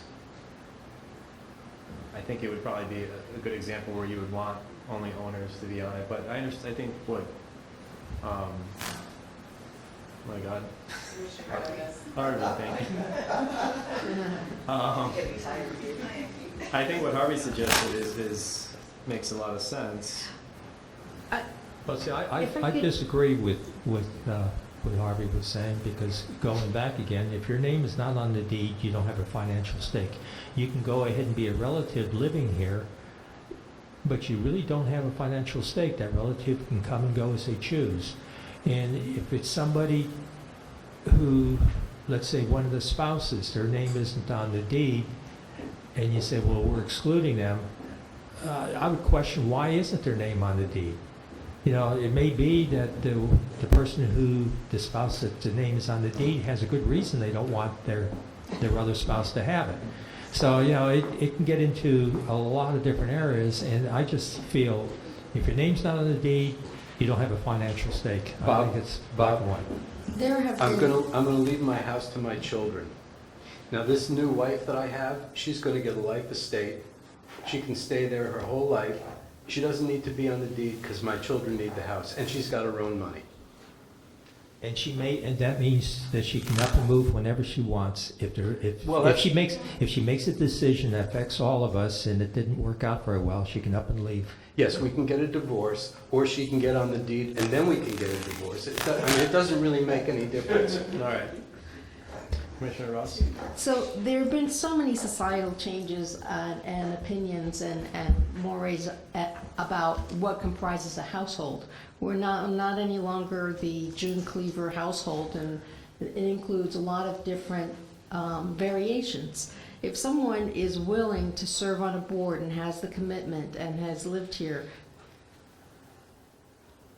and meets the requirements of the Florida statute, I think that participation should be welcomed and brought in. And it can only be brought in if a supermajority of the commission approves it. Okay. All right, I'm fine with it. Ellis? I'm fine with the supermajority. Okay. I'm not fine with it. Okay. Not going to the expense just to go ahead and make this change, I'm completely against. How much will it cost again? Advertising for an ordinance. That's $100. Okay. So I make a motion that we direct the manager to make the arrangements for the change in the ordinance. Second. All right, I think the consensus is Yeah. to move forward with that. Okay, item 12D. Manager? Earth Day and Arbor Day are right around the corner, and I wanted to give the commission an opportunity to make recommendations or suggestions on the type of event we might consider having for the community. This is an excellent opportunity to get residents out and for the commission to be involved in some kind of improvement or community service project in the community. Okay, comments? Commissioner Ross? So we had a successful Martin Luther King Day of Service project, and we raised about $1,000. At the time that we were doing the work for the project around this log cabin, we were talking about what the landscape's going to be look like. Our Park and Parkways Board has been working on a plan, and I think that they're getting close to delivering a recommendation to us, hopefully by next month. Hopefully, if yeah. not sooner. So the manager and I were speaking about this and trying to combine, because we have other events going on in April, trying to combine one of those days to be a twofold event that could include the Earth Arbor Day. I was thinking that we could use that opportunity to at least start some of the landscaping that Park and Parkways proposes around the log cabin using the funds that are available. I know Earth Day has been an event that Barbara Watts' Earth Hour has challenged before, has brought to us, and maybe we can combine that with a plan that includes some of your ideas. Okay, no, I think that's a great idea. Is Parks and Parkways, are they ready to suggest, have they formulated a plan? Or? Our Park and Parkways people left, but from the meetings that I've sat in, they are honing in on what it is that they would recommend. At their last meeting, they stated they were kind of waiting for the new board appointments to finalize some ideas. All right, I think it's a great idea. However, one thing, because I was thinking of that other item that Heidi has in here about the community signage and the costs for all of that, or the other one for the upgrade of the, not that one, but for the improvements on 6th Avenue, and it seems like we had a certain amount of money in the budget for it, but not all of it, or did I? The bids came in higher than the grant. Yeah, so that you're going to sort of do this in pieces. So that's another possibility of doing another project to use that money for, to finish that 6th Avenue. It's just one thought I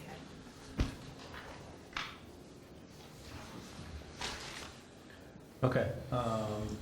So we'll proceed with some kind of project perhaps on the Friday afternoon, or I'm sorry, on the Saturday afternoon of the 23rd. Yes. Okay, item 12E.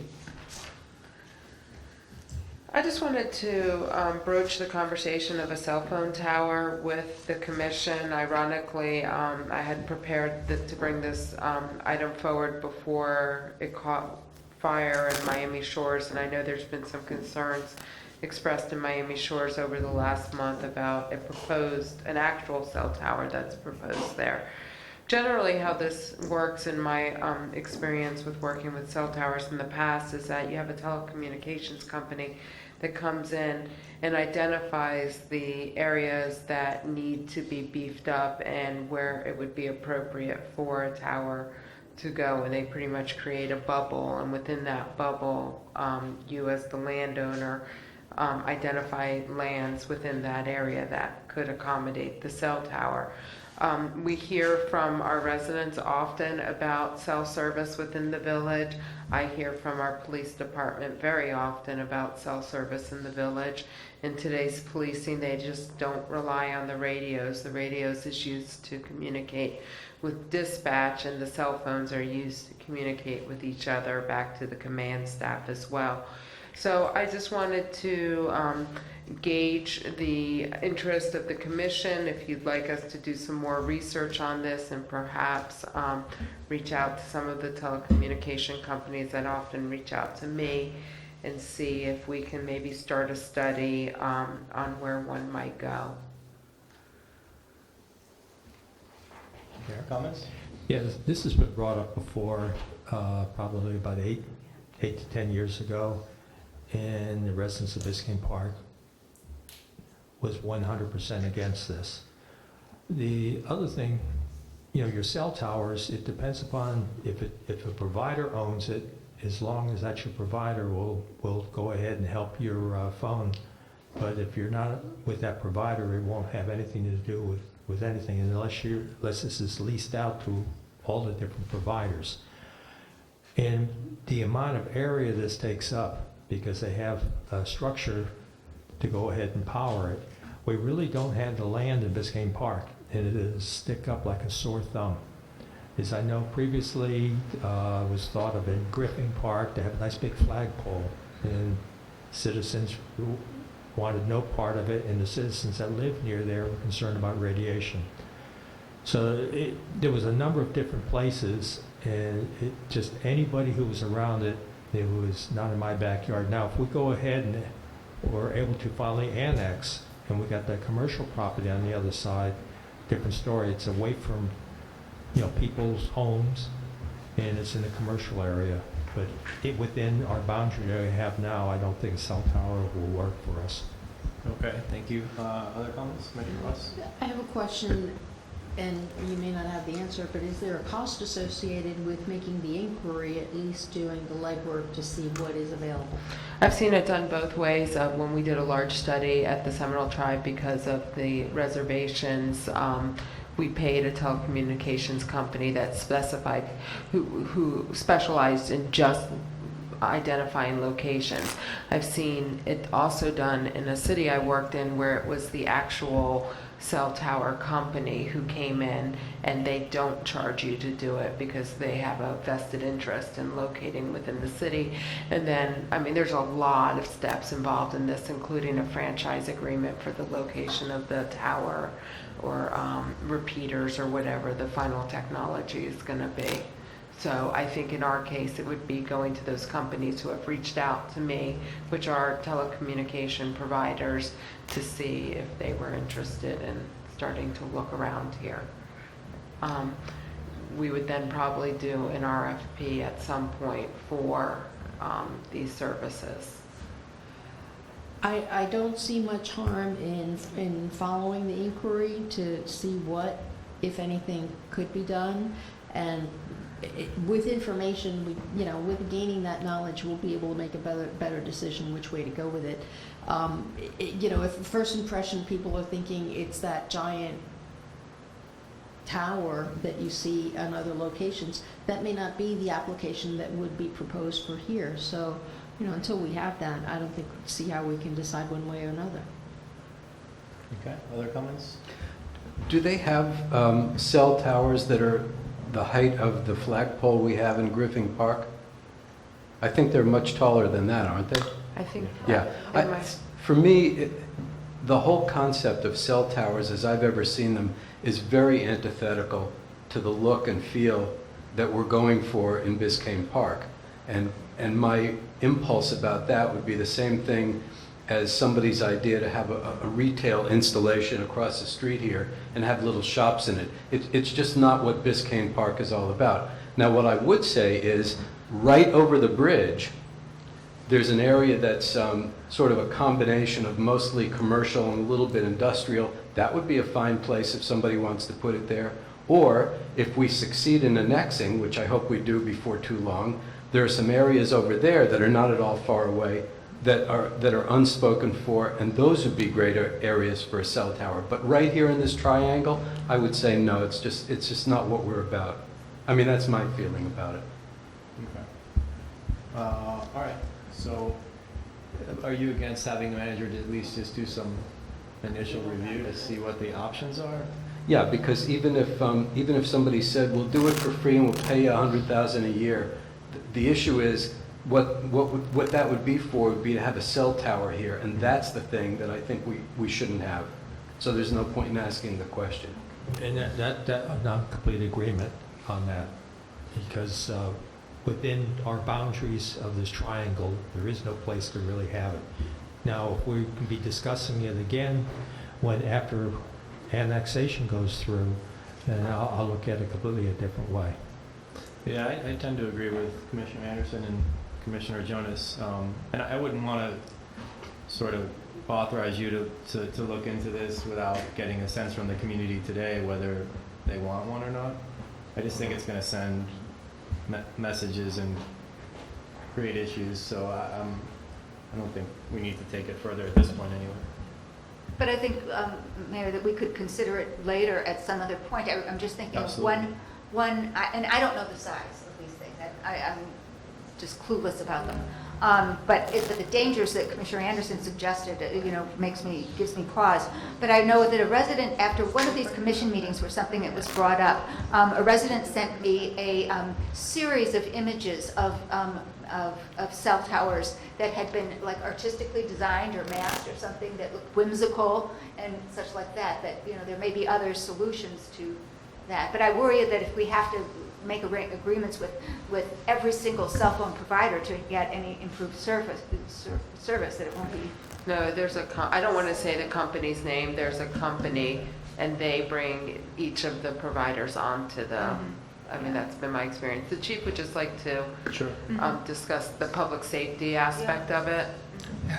It's really a disservice for me not to say something about this cell tower issue. We rely very heavily on the cell phones, and in this day and age, all the law enforcement organizations communicate directly with each other through the cell phone system. And it provides a lot of benefits, like not having to wait for a police officer to get to the station to use a phone. So if they're out on a crime scene or some serious emergency, the agencies, commanders, the chiefs from the agencies, they can all talk to one another. We are, I'm in constant contact with the officers on our different shifts here, and this is a perception, but I would say that it's reasonable to say about 25% of the calls are dropped when I call these officers. I can give you some examples of things that go really bad. We had a psychiatric patient with a gun barricaded in a house. We were unable to communicate with Miami-Dade County Emergency Services. We were unable to contact with North Miami Emergency Services. Our phone calls just kept dropping, and that's not a situation where you can move to another location because you have an emergency right where you are. I went to Verizon and bought a booster from Verizon. It was about $350, and it only works on some of the officers' phones. Even with the booster, we cannot get messages at this station. If I get a message on the cell phone, so like from the North Miami Police or Miami-Dade Police, I have to get in the patrol car and get on Northeast 6th Avenue and drive up to North Miami before I can get the message to come across the phone. It just doesn't work here. sometimes, and especially what we see in law enforcement, time does matter. Seconds matter, a minute matters. If a resident calls for an emergency and they're in a place where it's a dead zone and they have to spend another minute or another 2 minutes changing their locations because they can't use their cell phone here in the village, people can die and they do die. It's not a freak thing. Time does matter in emergencies or with people that need rescue. I don't know what the answer is as to how to do it, but I'm telling you it's a public safety issue, not just for the police officers and the police agencies in this region, but for your residents too. Rusty, what if it was super nearby, just not in this triangle? Maybe right over that bridge? I don't have the technical expertise to tell you where it should be, but it has to be addressed so that our cell phones work in this community. But we don't control that property, that's county. No, but if the mobile phone companies need a signal place near here, there are some near here, but they don't have to be right here. Where the places in the community that the cell phones do work for us now, they're not bouncing off of towers here, they're bouncing off of towers outside of the village. And just while we're talking about cell towers, something that I learned from a hurricane in New York, not all the service providers, if you did decide to let somebody someplace put in a cell tower, not all the service providers. You trying to entertain us?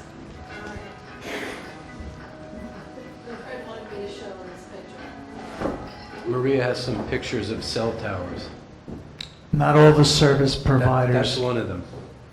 Not all the service providers run generators on their towers. So if we had a major power outage or some kind of natural disaster, we would want to have somebody that makes sure that cell tower is powered no matter what's going on in the electric grid around them. Where are the nearest towers? Say again, please? Where are the nearest towers? From here, I'm sorry, sir, I do not know the answer to that question. I don't know where any of them are.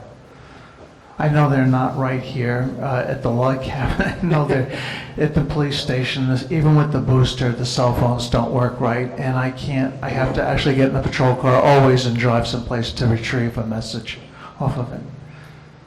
I think that the type of consultant that Heidi's thinking of engaging, not at our expense, would be the person that does the survey and determines where those towers are closest to us and what the likely spots are for an effective boost to the cell phones. And if we don't at least look at it, I think we're just putting our heads in the sand. You know, I didn't realize it was that significant of an issue for the police. We have something. When we have something going on, we have some kind of urgency or emergency going on right now. We do a lot of things that are not on the radio, and so do all the other agencies. Chief Juriga might go back and forth with me on a cell phone, but if I'm someplace that's not working, we can't do that, and it's a very big problem. We really should do everything we can to provide the best service that we can for our residents, and that's why it's so important. And I appreciate the opportunity to speak about this issue, but the cell phones are very important. And I'm not going to suggest to you how you do it, but the cell phone service has to be improved here. All the police agencies, are they using the same provider, or are they using different providers and they all have the same problems?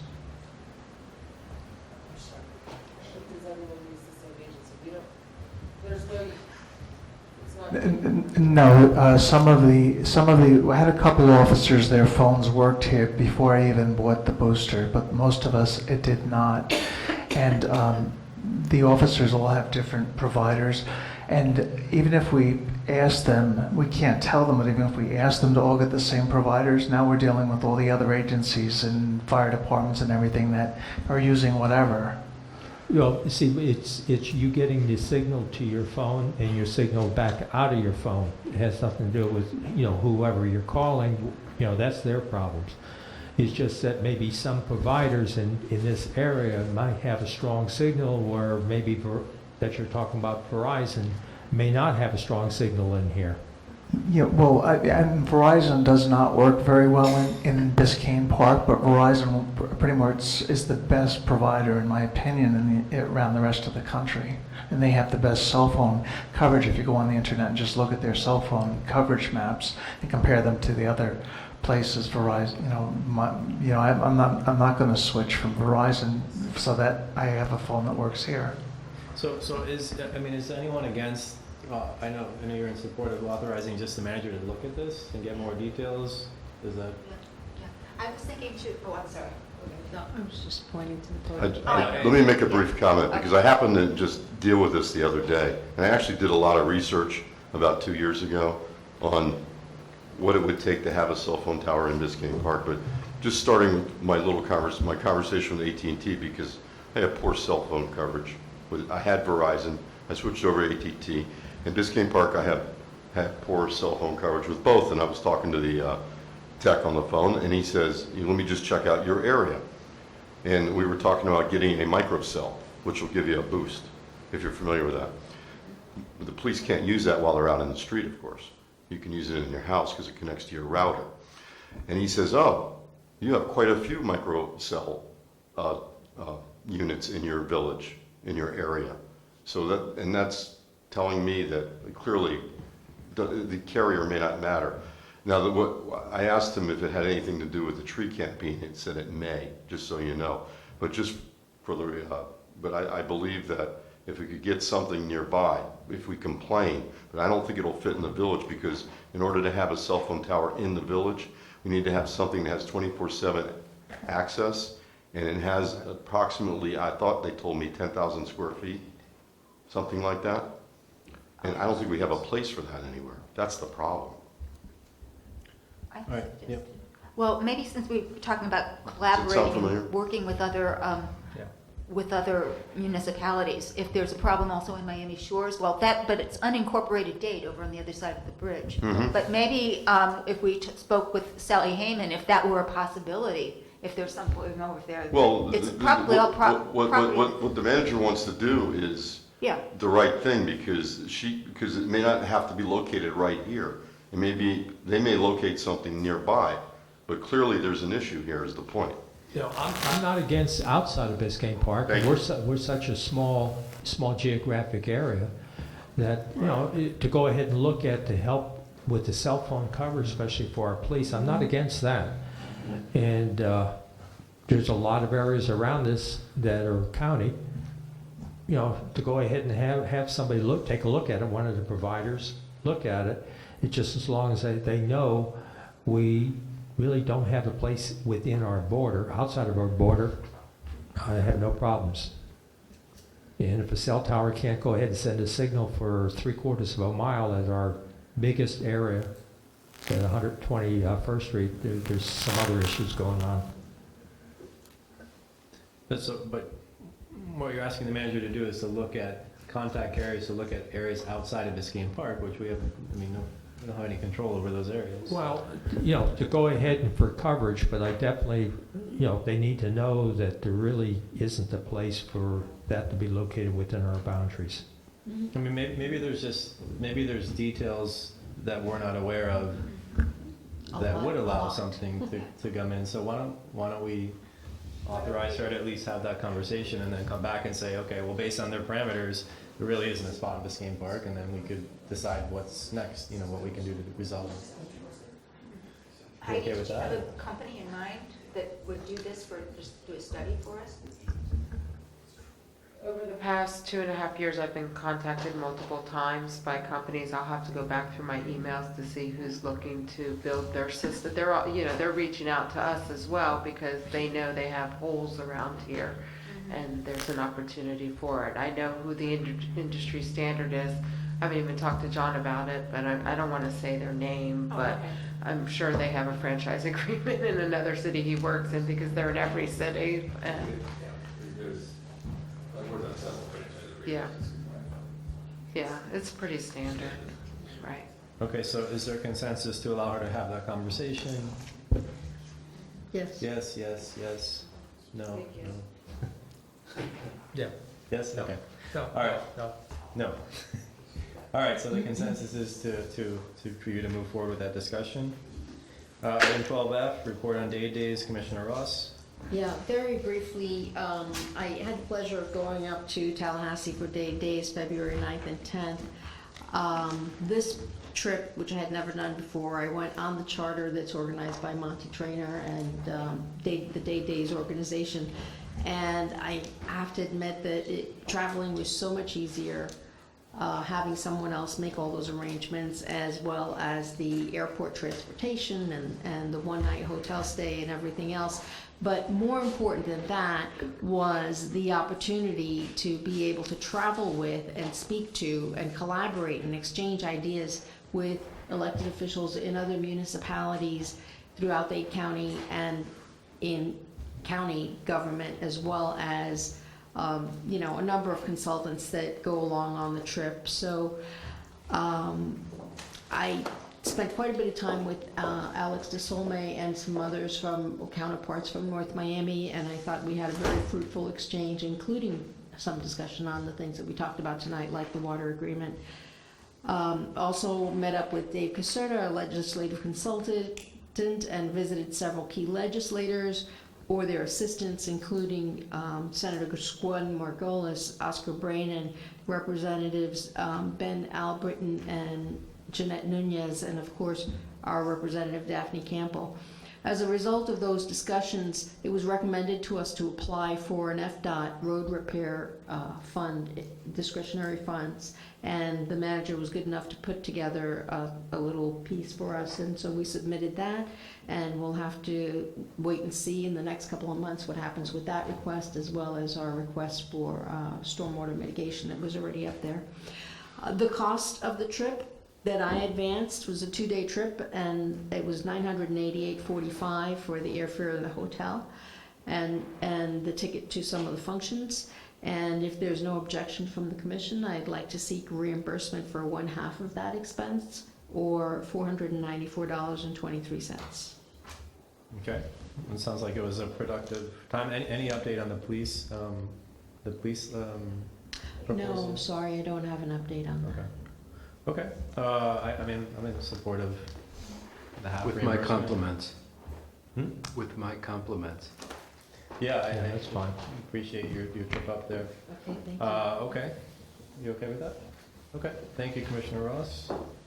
Commissioner Anderson, you had an item that we added, 12G, correct? Yes.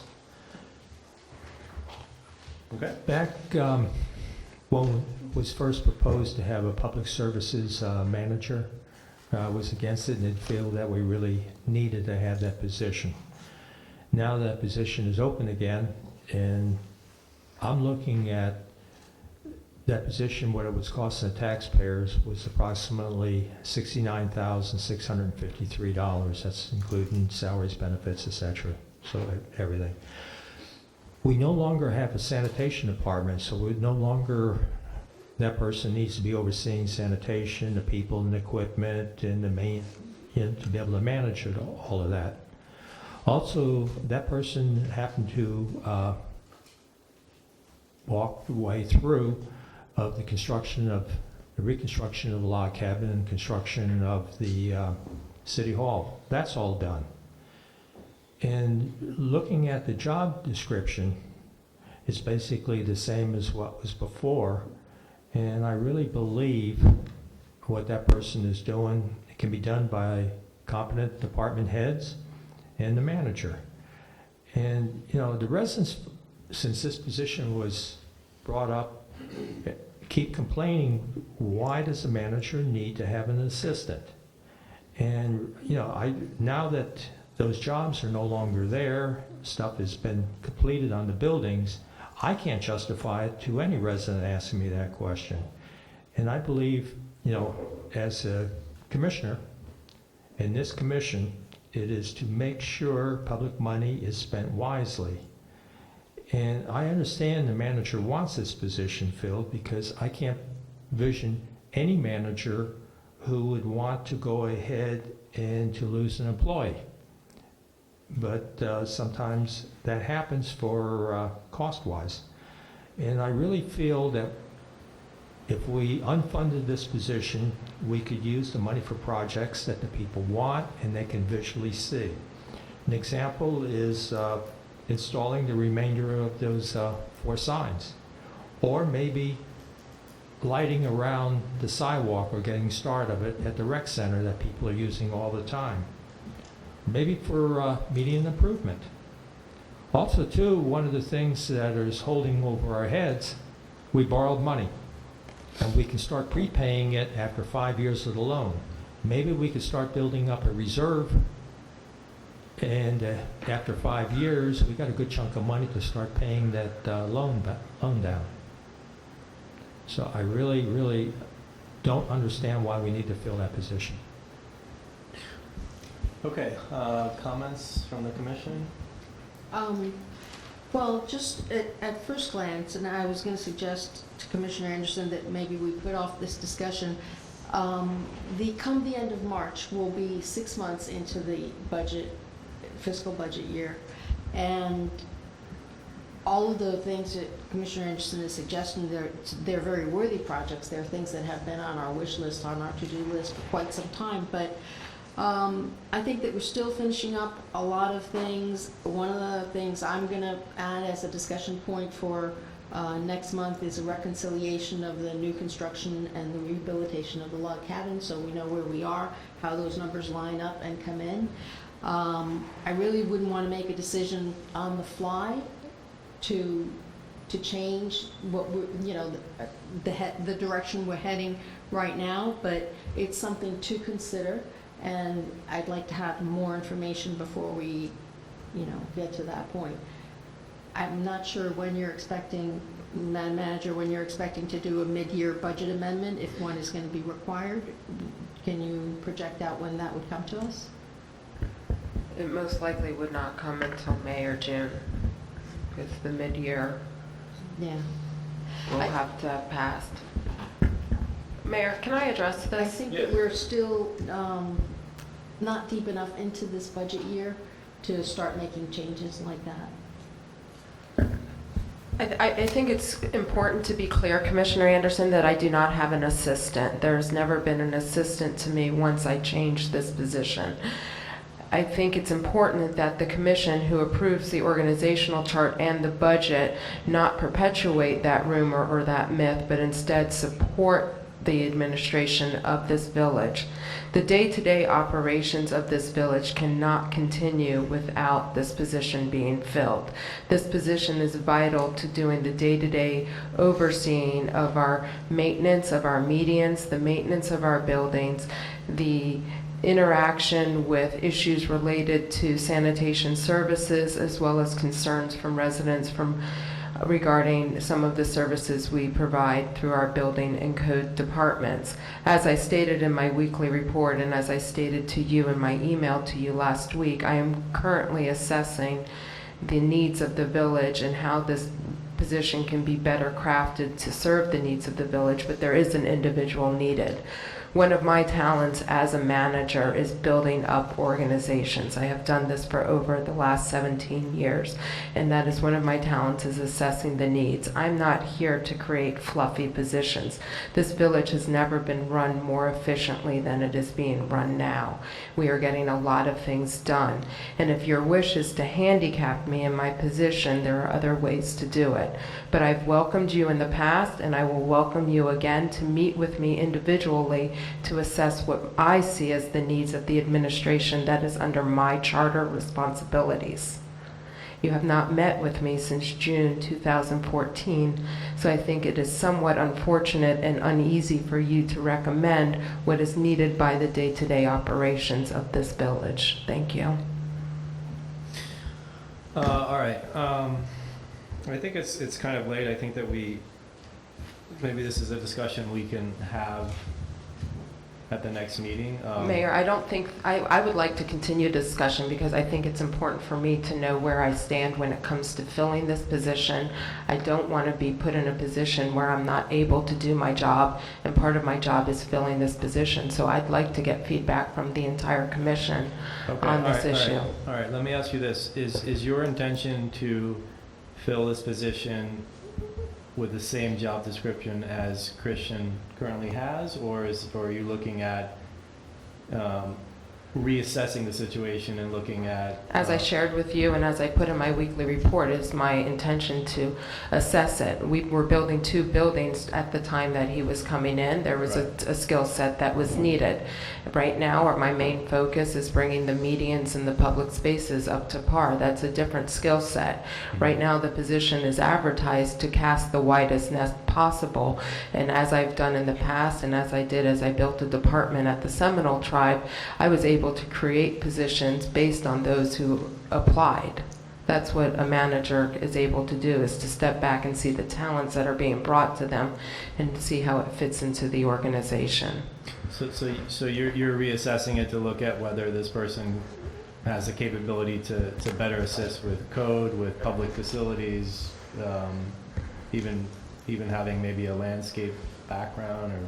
Right now, I'm assessing all of the needs of the village. I do not feel comfortable publicly committing to something when I'm in the process of assessing it. I'm speaking to other employees. I'm getting involved in different departments and talking to them about what they see their needs are doing. I'm doing my assessment, and I'm not going to commit to any one type thing. This is what the one-on-one conversations with the manager is for, and this is something that falls, I hate to pull that charter card, but this is something that falls under my charter responsibilities. The discussion here was crafted as to unfund the position. Regardless of what the position is called or what the person's qualifications are, we need that individual. We're 10 people running a city. But what is your timing on reassessing and hiring someone? I can't commit to that, but I don't want to be hogtied until another month from now. I don't think this is a commission discussion. I'm sorry. Okay. Mayor, I just want to point out that the job description originally back in 2014 is almost identical to the job description that is on our website. So it's the same position as far as what is on our website. Yes, Commissioner Anderson, I posted that to start casting the net out there while I was doing the assessment. That's what I just mentioned. But you're seeking candidates that may not fit the scope that you want, I guess is right. And we will amend it as necessary, but there might be candidates. With all due respect to the commission here, I think I'm the only person who's sitting up here that does a hiring process. And my experience with hiring is people don't apply exactly for the job description. You see very unique people coming through the door through the application process. So there's no harm being done by that job description being up there. And if in a week from now I rewrite that job description, or I tweak it, or I add something to it or take away from it, it's not going to hurt the process at all. I can give you a very specific example I had at the Seminole Tribe. I knew what I needed in an individual, and I was doing interviews, and then someone walked in with a different talent than what I thought I needed. It is now almost 10 years later, that person is still there serving that organization. And it wasn't until doing the interview process that it made me realize the talents that this person could bring to the organization. Mayor, I'd like to see that position held open to next month so the rest of the commission can go ahead and evaluate what I brought up. John, I'm going to ask for some assistance. I'm sorry? What was that? Oh, John? I didn't.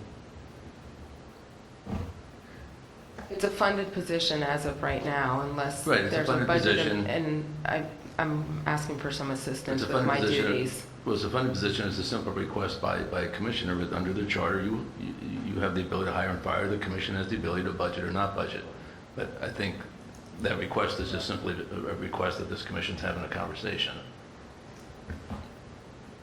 But, I mean, we all can meet with the manager and discuss, ask questions, right? And as you go through your, Absolutely.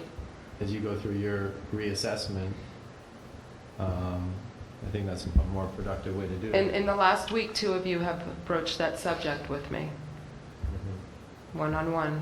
We've met, I've asked you for feedback. One of you specifically was being kind of vague. I said, why don't you give me 5 bullet points so I can better understand what your thoughts are. I take all of that in.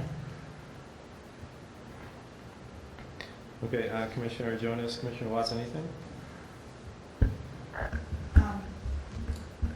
think perhaps Commissioner Anderson might be reflecting on lots of things because that position and the growth of that position has been an issue with many residents. And I think maybe reflecting that too, of how we're spending our money. Many people have said we don't need an assistant manager. But I understand like what we've had with our last 2 assistant managers. They've done marvelous jobs and done many, many wonderful things for Biscayne Park. So, and I don't want to second guess you, but I do think that we need to share and talk with residents because lots of people have said that there are certain qualifications that they think that, but you would know better, but they think that the person in that position should have. So I think we all do need to have a conversation. Yeah, but it's not, Yeah, the it's- resident, the I resident, know. right, I mean, it's Heidi's responsibility to choose her staff and manage the village, so Right, you legislate, Mayor, at 30,000 feet. The manager takes your policy and has to carry it forward. You hold her accountable for that. You can decide when and how to budget, that's correct. But the hiring and firing and how it's done is through the manager. If you have an issue with things not getting done, then that's the manager that you speak to.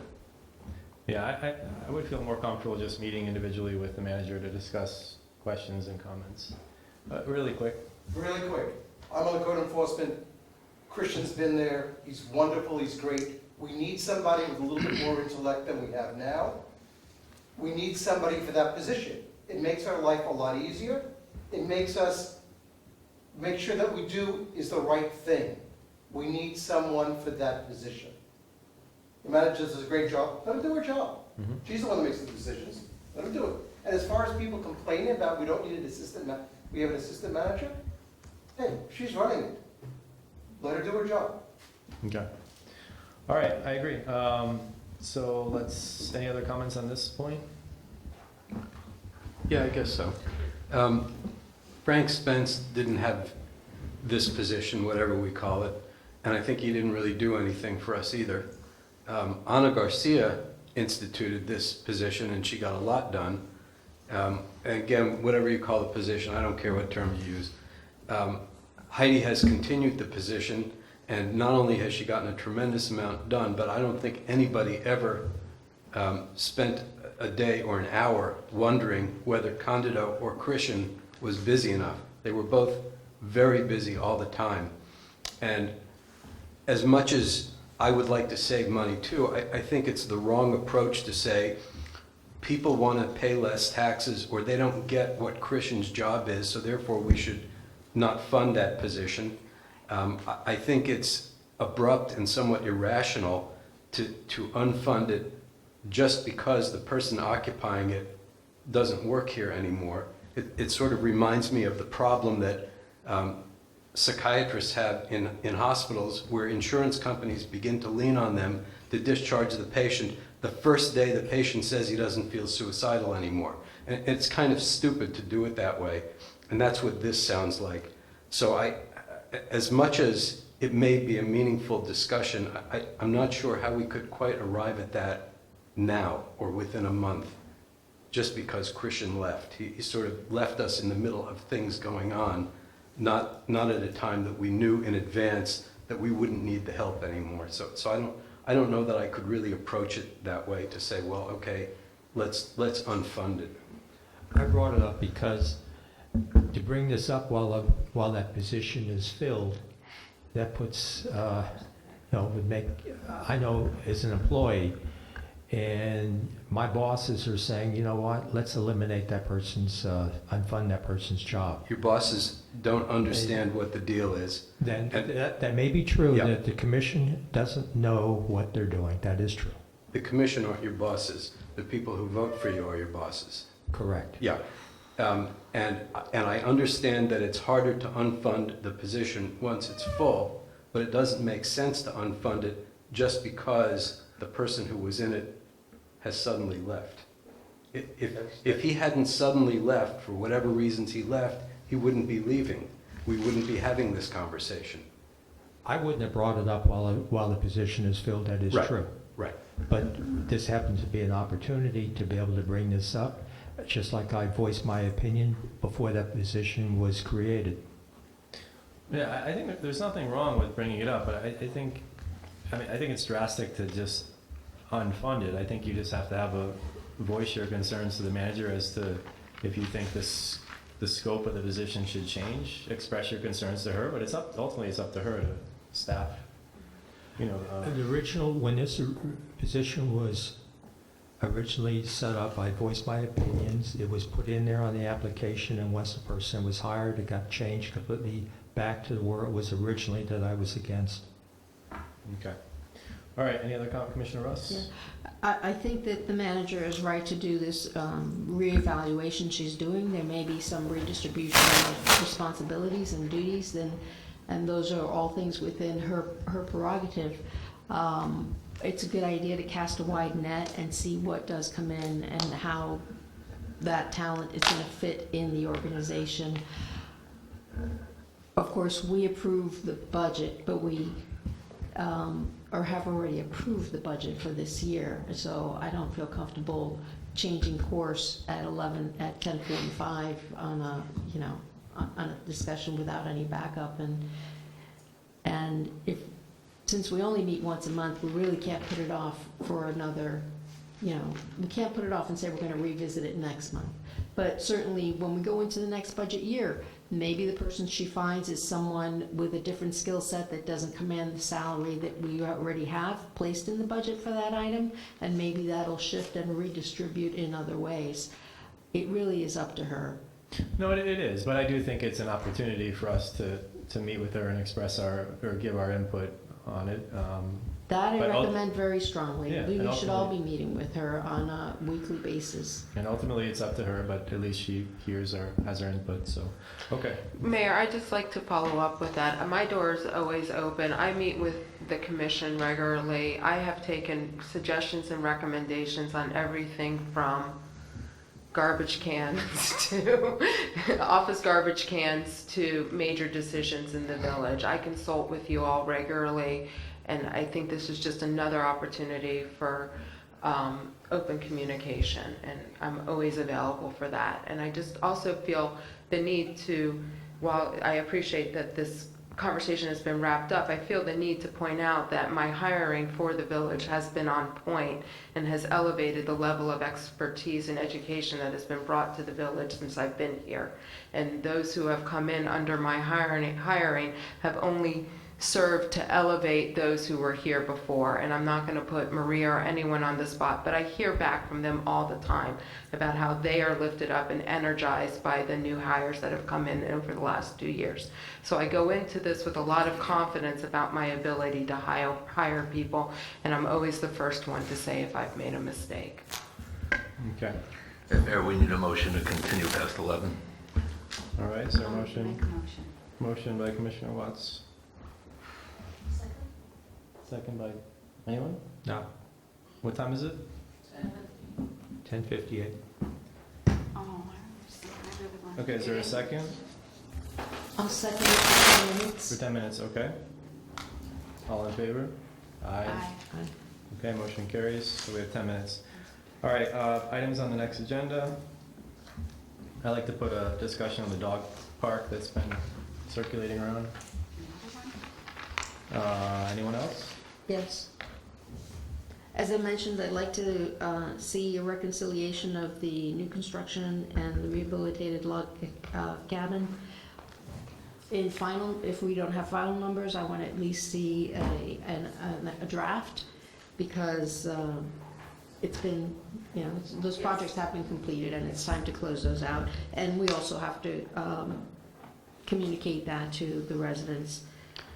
Heidi, is there some reason we can't have final numbers by next month?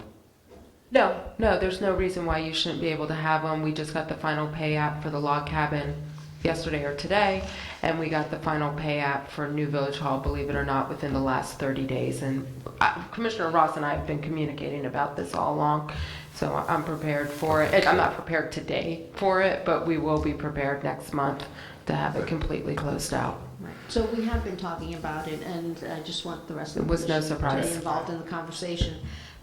My second item is, came up this evening, is to explore how we may mitigate the impact of short-term rentals to the neighbors of those properties. And maybe village attorney could come back with some suggestions. Yep, absolutely. I'll provide the Fort Lauderdale ordinance for your review before too. Can we also have a discussion with as much detailed update as possible about the corner of Fifth Avenue and 121st Street? Yeah, I had wanted, Yes. I had wanted to have that discussion tonight. I mentioned it to the village manager because of the cancellation of the North Miami meeting. I came in after you told them what you thought about the process of their getting codes and everything. I think that really, the whole thing needs a little more discussion. Commissioner Jonas, for clarification, are you talking about the access through the median? Talking about the median. Yeah. What? Closing the Yeah, closing it, yeah. My hope is, I hope I can fulfill this, Next time, because... is to have the fire department here to address the concerns directly. Whatever. Okay, so we'll have that on next. Okay, anything else? That was a question. Okay, all I right. have Go ahead. a couple other things that I mentioned to Heidi this afternoon, and it's just a timely thing. But we all received that information from Pelican Harbor about their fundraising, and it's cost like $500 to be a sponsor. And I'd forgotten that Heidi said that we had been a sponsor before, and I just wanted, perhaps as a commission, I don't care if it comes out of we can all pay a certain amount of money for it. I think you get 2 tickets to their gala ball and 2 tickets to a tour of the facility on a boat. But I don't care about that, but I just thought it would be a good neighborly thing to do, either if it's out of our funds, if we have it from the commission, or if we could, and I'm doing it because we have to do this quickly, if we could all pitch in and put in some money so that we could be one of the 15 communities that sponsored the event. Yeah, no, I committed to him, that the executive director, that I would do that, but if we can all chip in, that would be even better. Okay. We can talk about that. All right. And then By the way, I committed myself. I didn't commit the bill. yeah, but I thought it would be nice if we did it as a village. No, I agreed. Okay. Anything else? Yeah, just one thing, we received notice that the meeting for the annexation had been postponed because the letters went out beforehand, and I didn't know that the letters were to have gone out, so that there was in fact a meeting scheduled for March.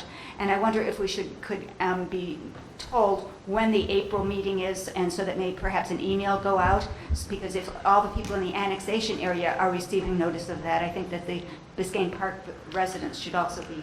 That's the first item under my village manager update. I think there's some confusion. We don't know about when the meeting's going to be until we receive the notice. Because I've been told the meeting's going to be next month for the last 6 months. So we just received our notice yesterday. The notices went out Friday. We received our notice for the March meeting. Oh, just then. Okay. And now apparently there was a notification issue, so we should be receiving a notice for an April meeting, but I don't know the exact date or time until we receive that notice. We're at the mercy of the county with everything, with the notices going out. Okay, Madam Manager, can you quickly go through? Yeah, Mayor, can I just have 1 minute? She's not. Yep. Okay. Well, I've provided backup on all these items. These items are all something that we are prepared to go forward with. So if any members of the commission have any concerns, they can reach out to us, but they're all within our spending limits and pretty much ready to go. Okay, perfect. So Do you have all the information you need in front of you? Okay, unless there's any questions. And Manager, I just want to say the item on the recreation center was left on your Yes. on your chairs. Yep, we Okay. saw that. Commissioner Ross? Yeah, Commissioner Watts mentioned it, and I think she was leading to the development, proposed development on 121st Street. I know there's a meeting coming up. I just don't want to have another special meeting for us to talk about how we're going to react to that meeting. So. It's in March, right? The meeting? It's March 16th is the variance. I was going to bring this up as well. Yeah, we didn't give any real direction to the village manager at the end of the meeting. Well, I think we did. We told her that Just to that the village wasn't going to take a position. And based on the comments of the residents at the meeting, it seemed like people were satisfied, but now I hear that that may not be the case. I think, from what I can gather, it comes down to if we can do something with that opening in the median. It's not so much of the project that people were opposed to, it's that opening and the potential traffic coming through the village, so. But I thought that the village took a position at that last meeting, at the special meeting. And it remains an opportunity for the residents to keep going to the public meetings where the decision's going to be made. They still have that opportunity. But I think the ability to close off that median is independent of that project. We can still Correct. keep pursuing that, and we are pursuing that. I just wish we had been in the loop on that project before it was finally designed and approved, apparently, without any information, because the parking is a real issue. It's an accident waiting to happen. All right. And Mayor, that's what my 1 minute was, just to confirm the expectations. And, there's choices here. It's to rev up, it's to hire an expert planner, Right. show up at a hearing. I have not gotten that direction. I'm not planning on doing that. I just wanted to confirm that's the direction of the commission. Yeah. That was my understanding, but Yeah, that's what we had decided, unless everyone feels differently now. because that meeting, in fact, was going to go forward, and we were not going after the last meeting, so I just Right. wanted to confirm. Anyone feel differently? I just wanted to clarify for staff that we're standing down on it. Right. Okay. Okay, anyone, committee reports? No? Commissioner comments? Anything? Okay, announcements. Thank you, Mayor. Wednesday, March 2nd is the Code Review Board at 7 p.m. Monday, March 7th, Mach 7. Planning and Zoning Board at 6:30 p.m. Wednesday, March 9th is the Public Advisory Board at 6 p.m. Monday, March 14th is the Code Compliance Board at 7 p.m. Tuesday, March 15th, if you haven't heard about this, there's a presidential preference primary election, 7 a.m. to 7 p.m. at the Ed Burke Park.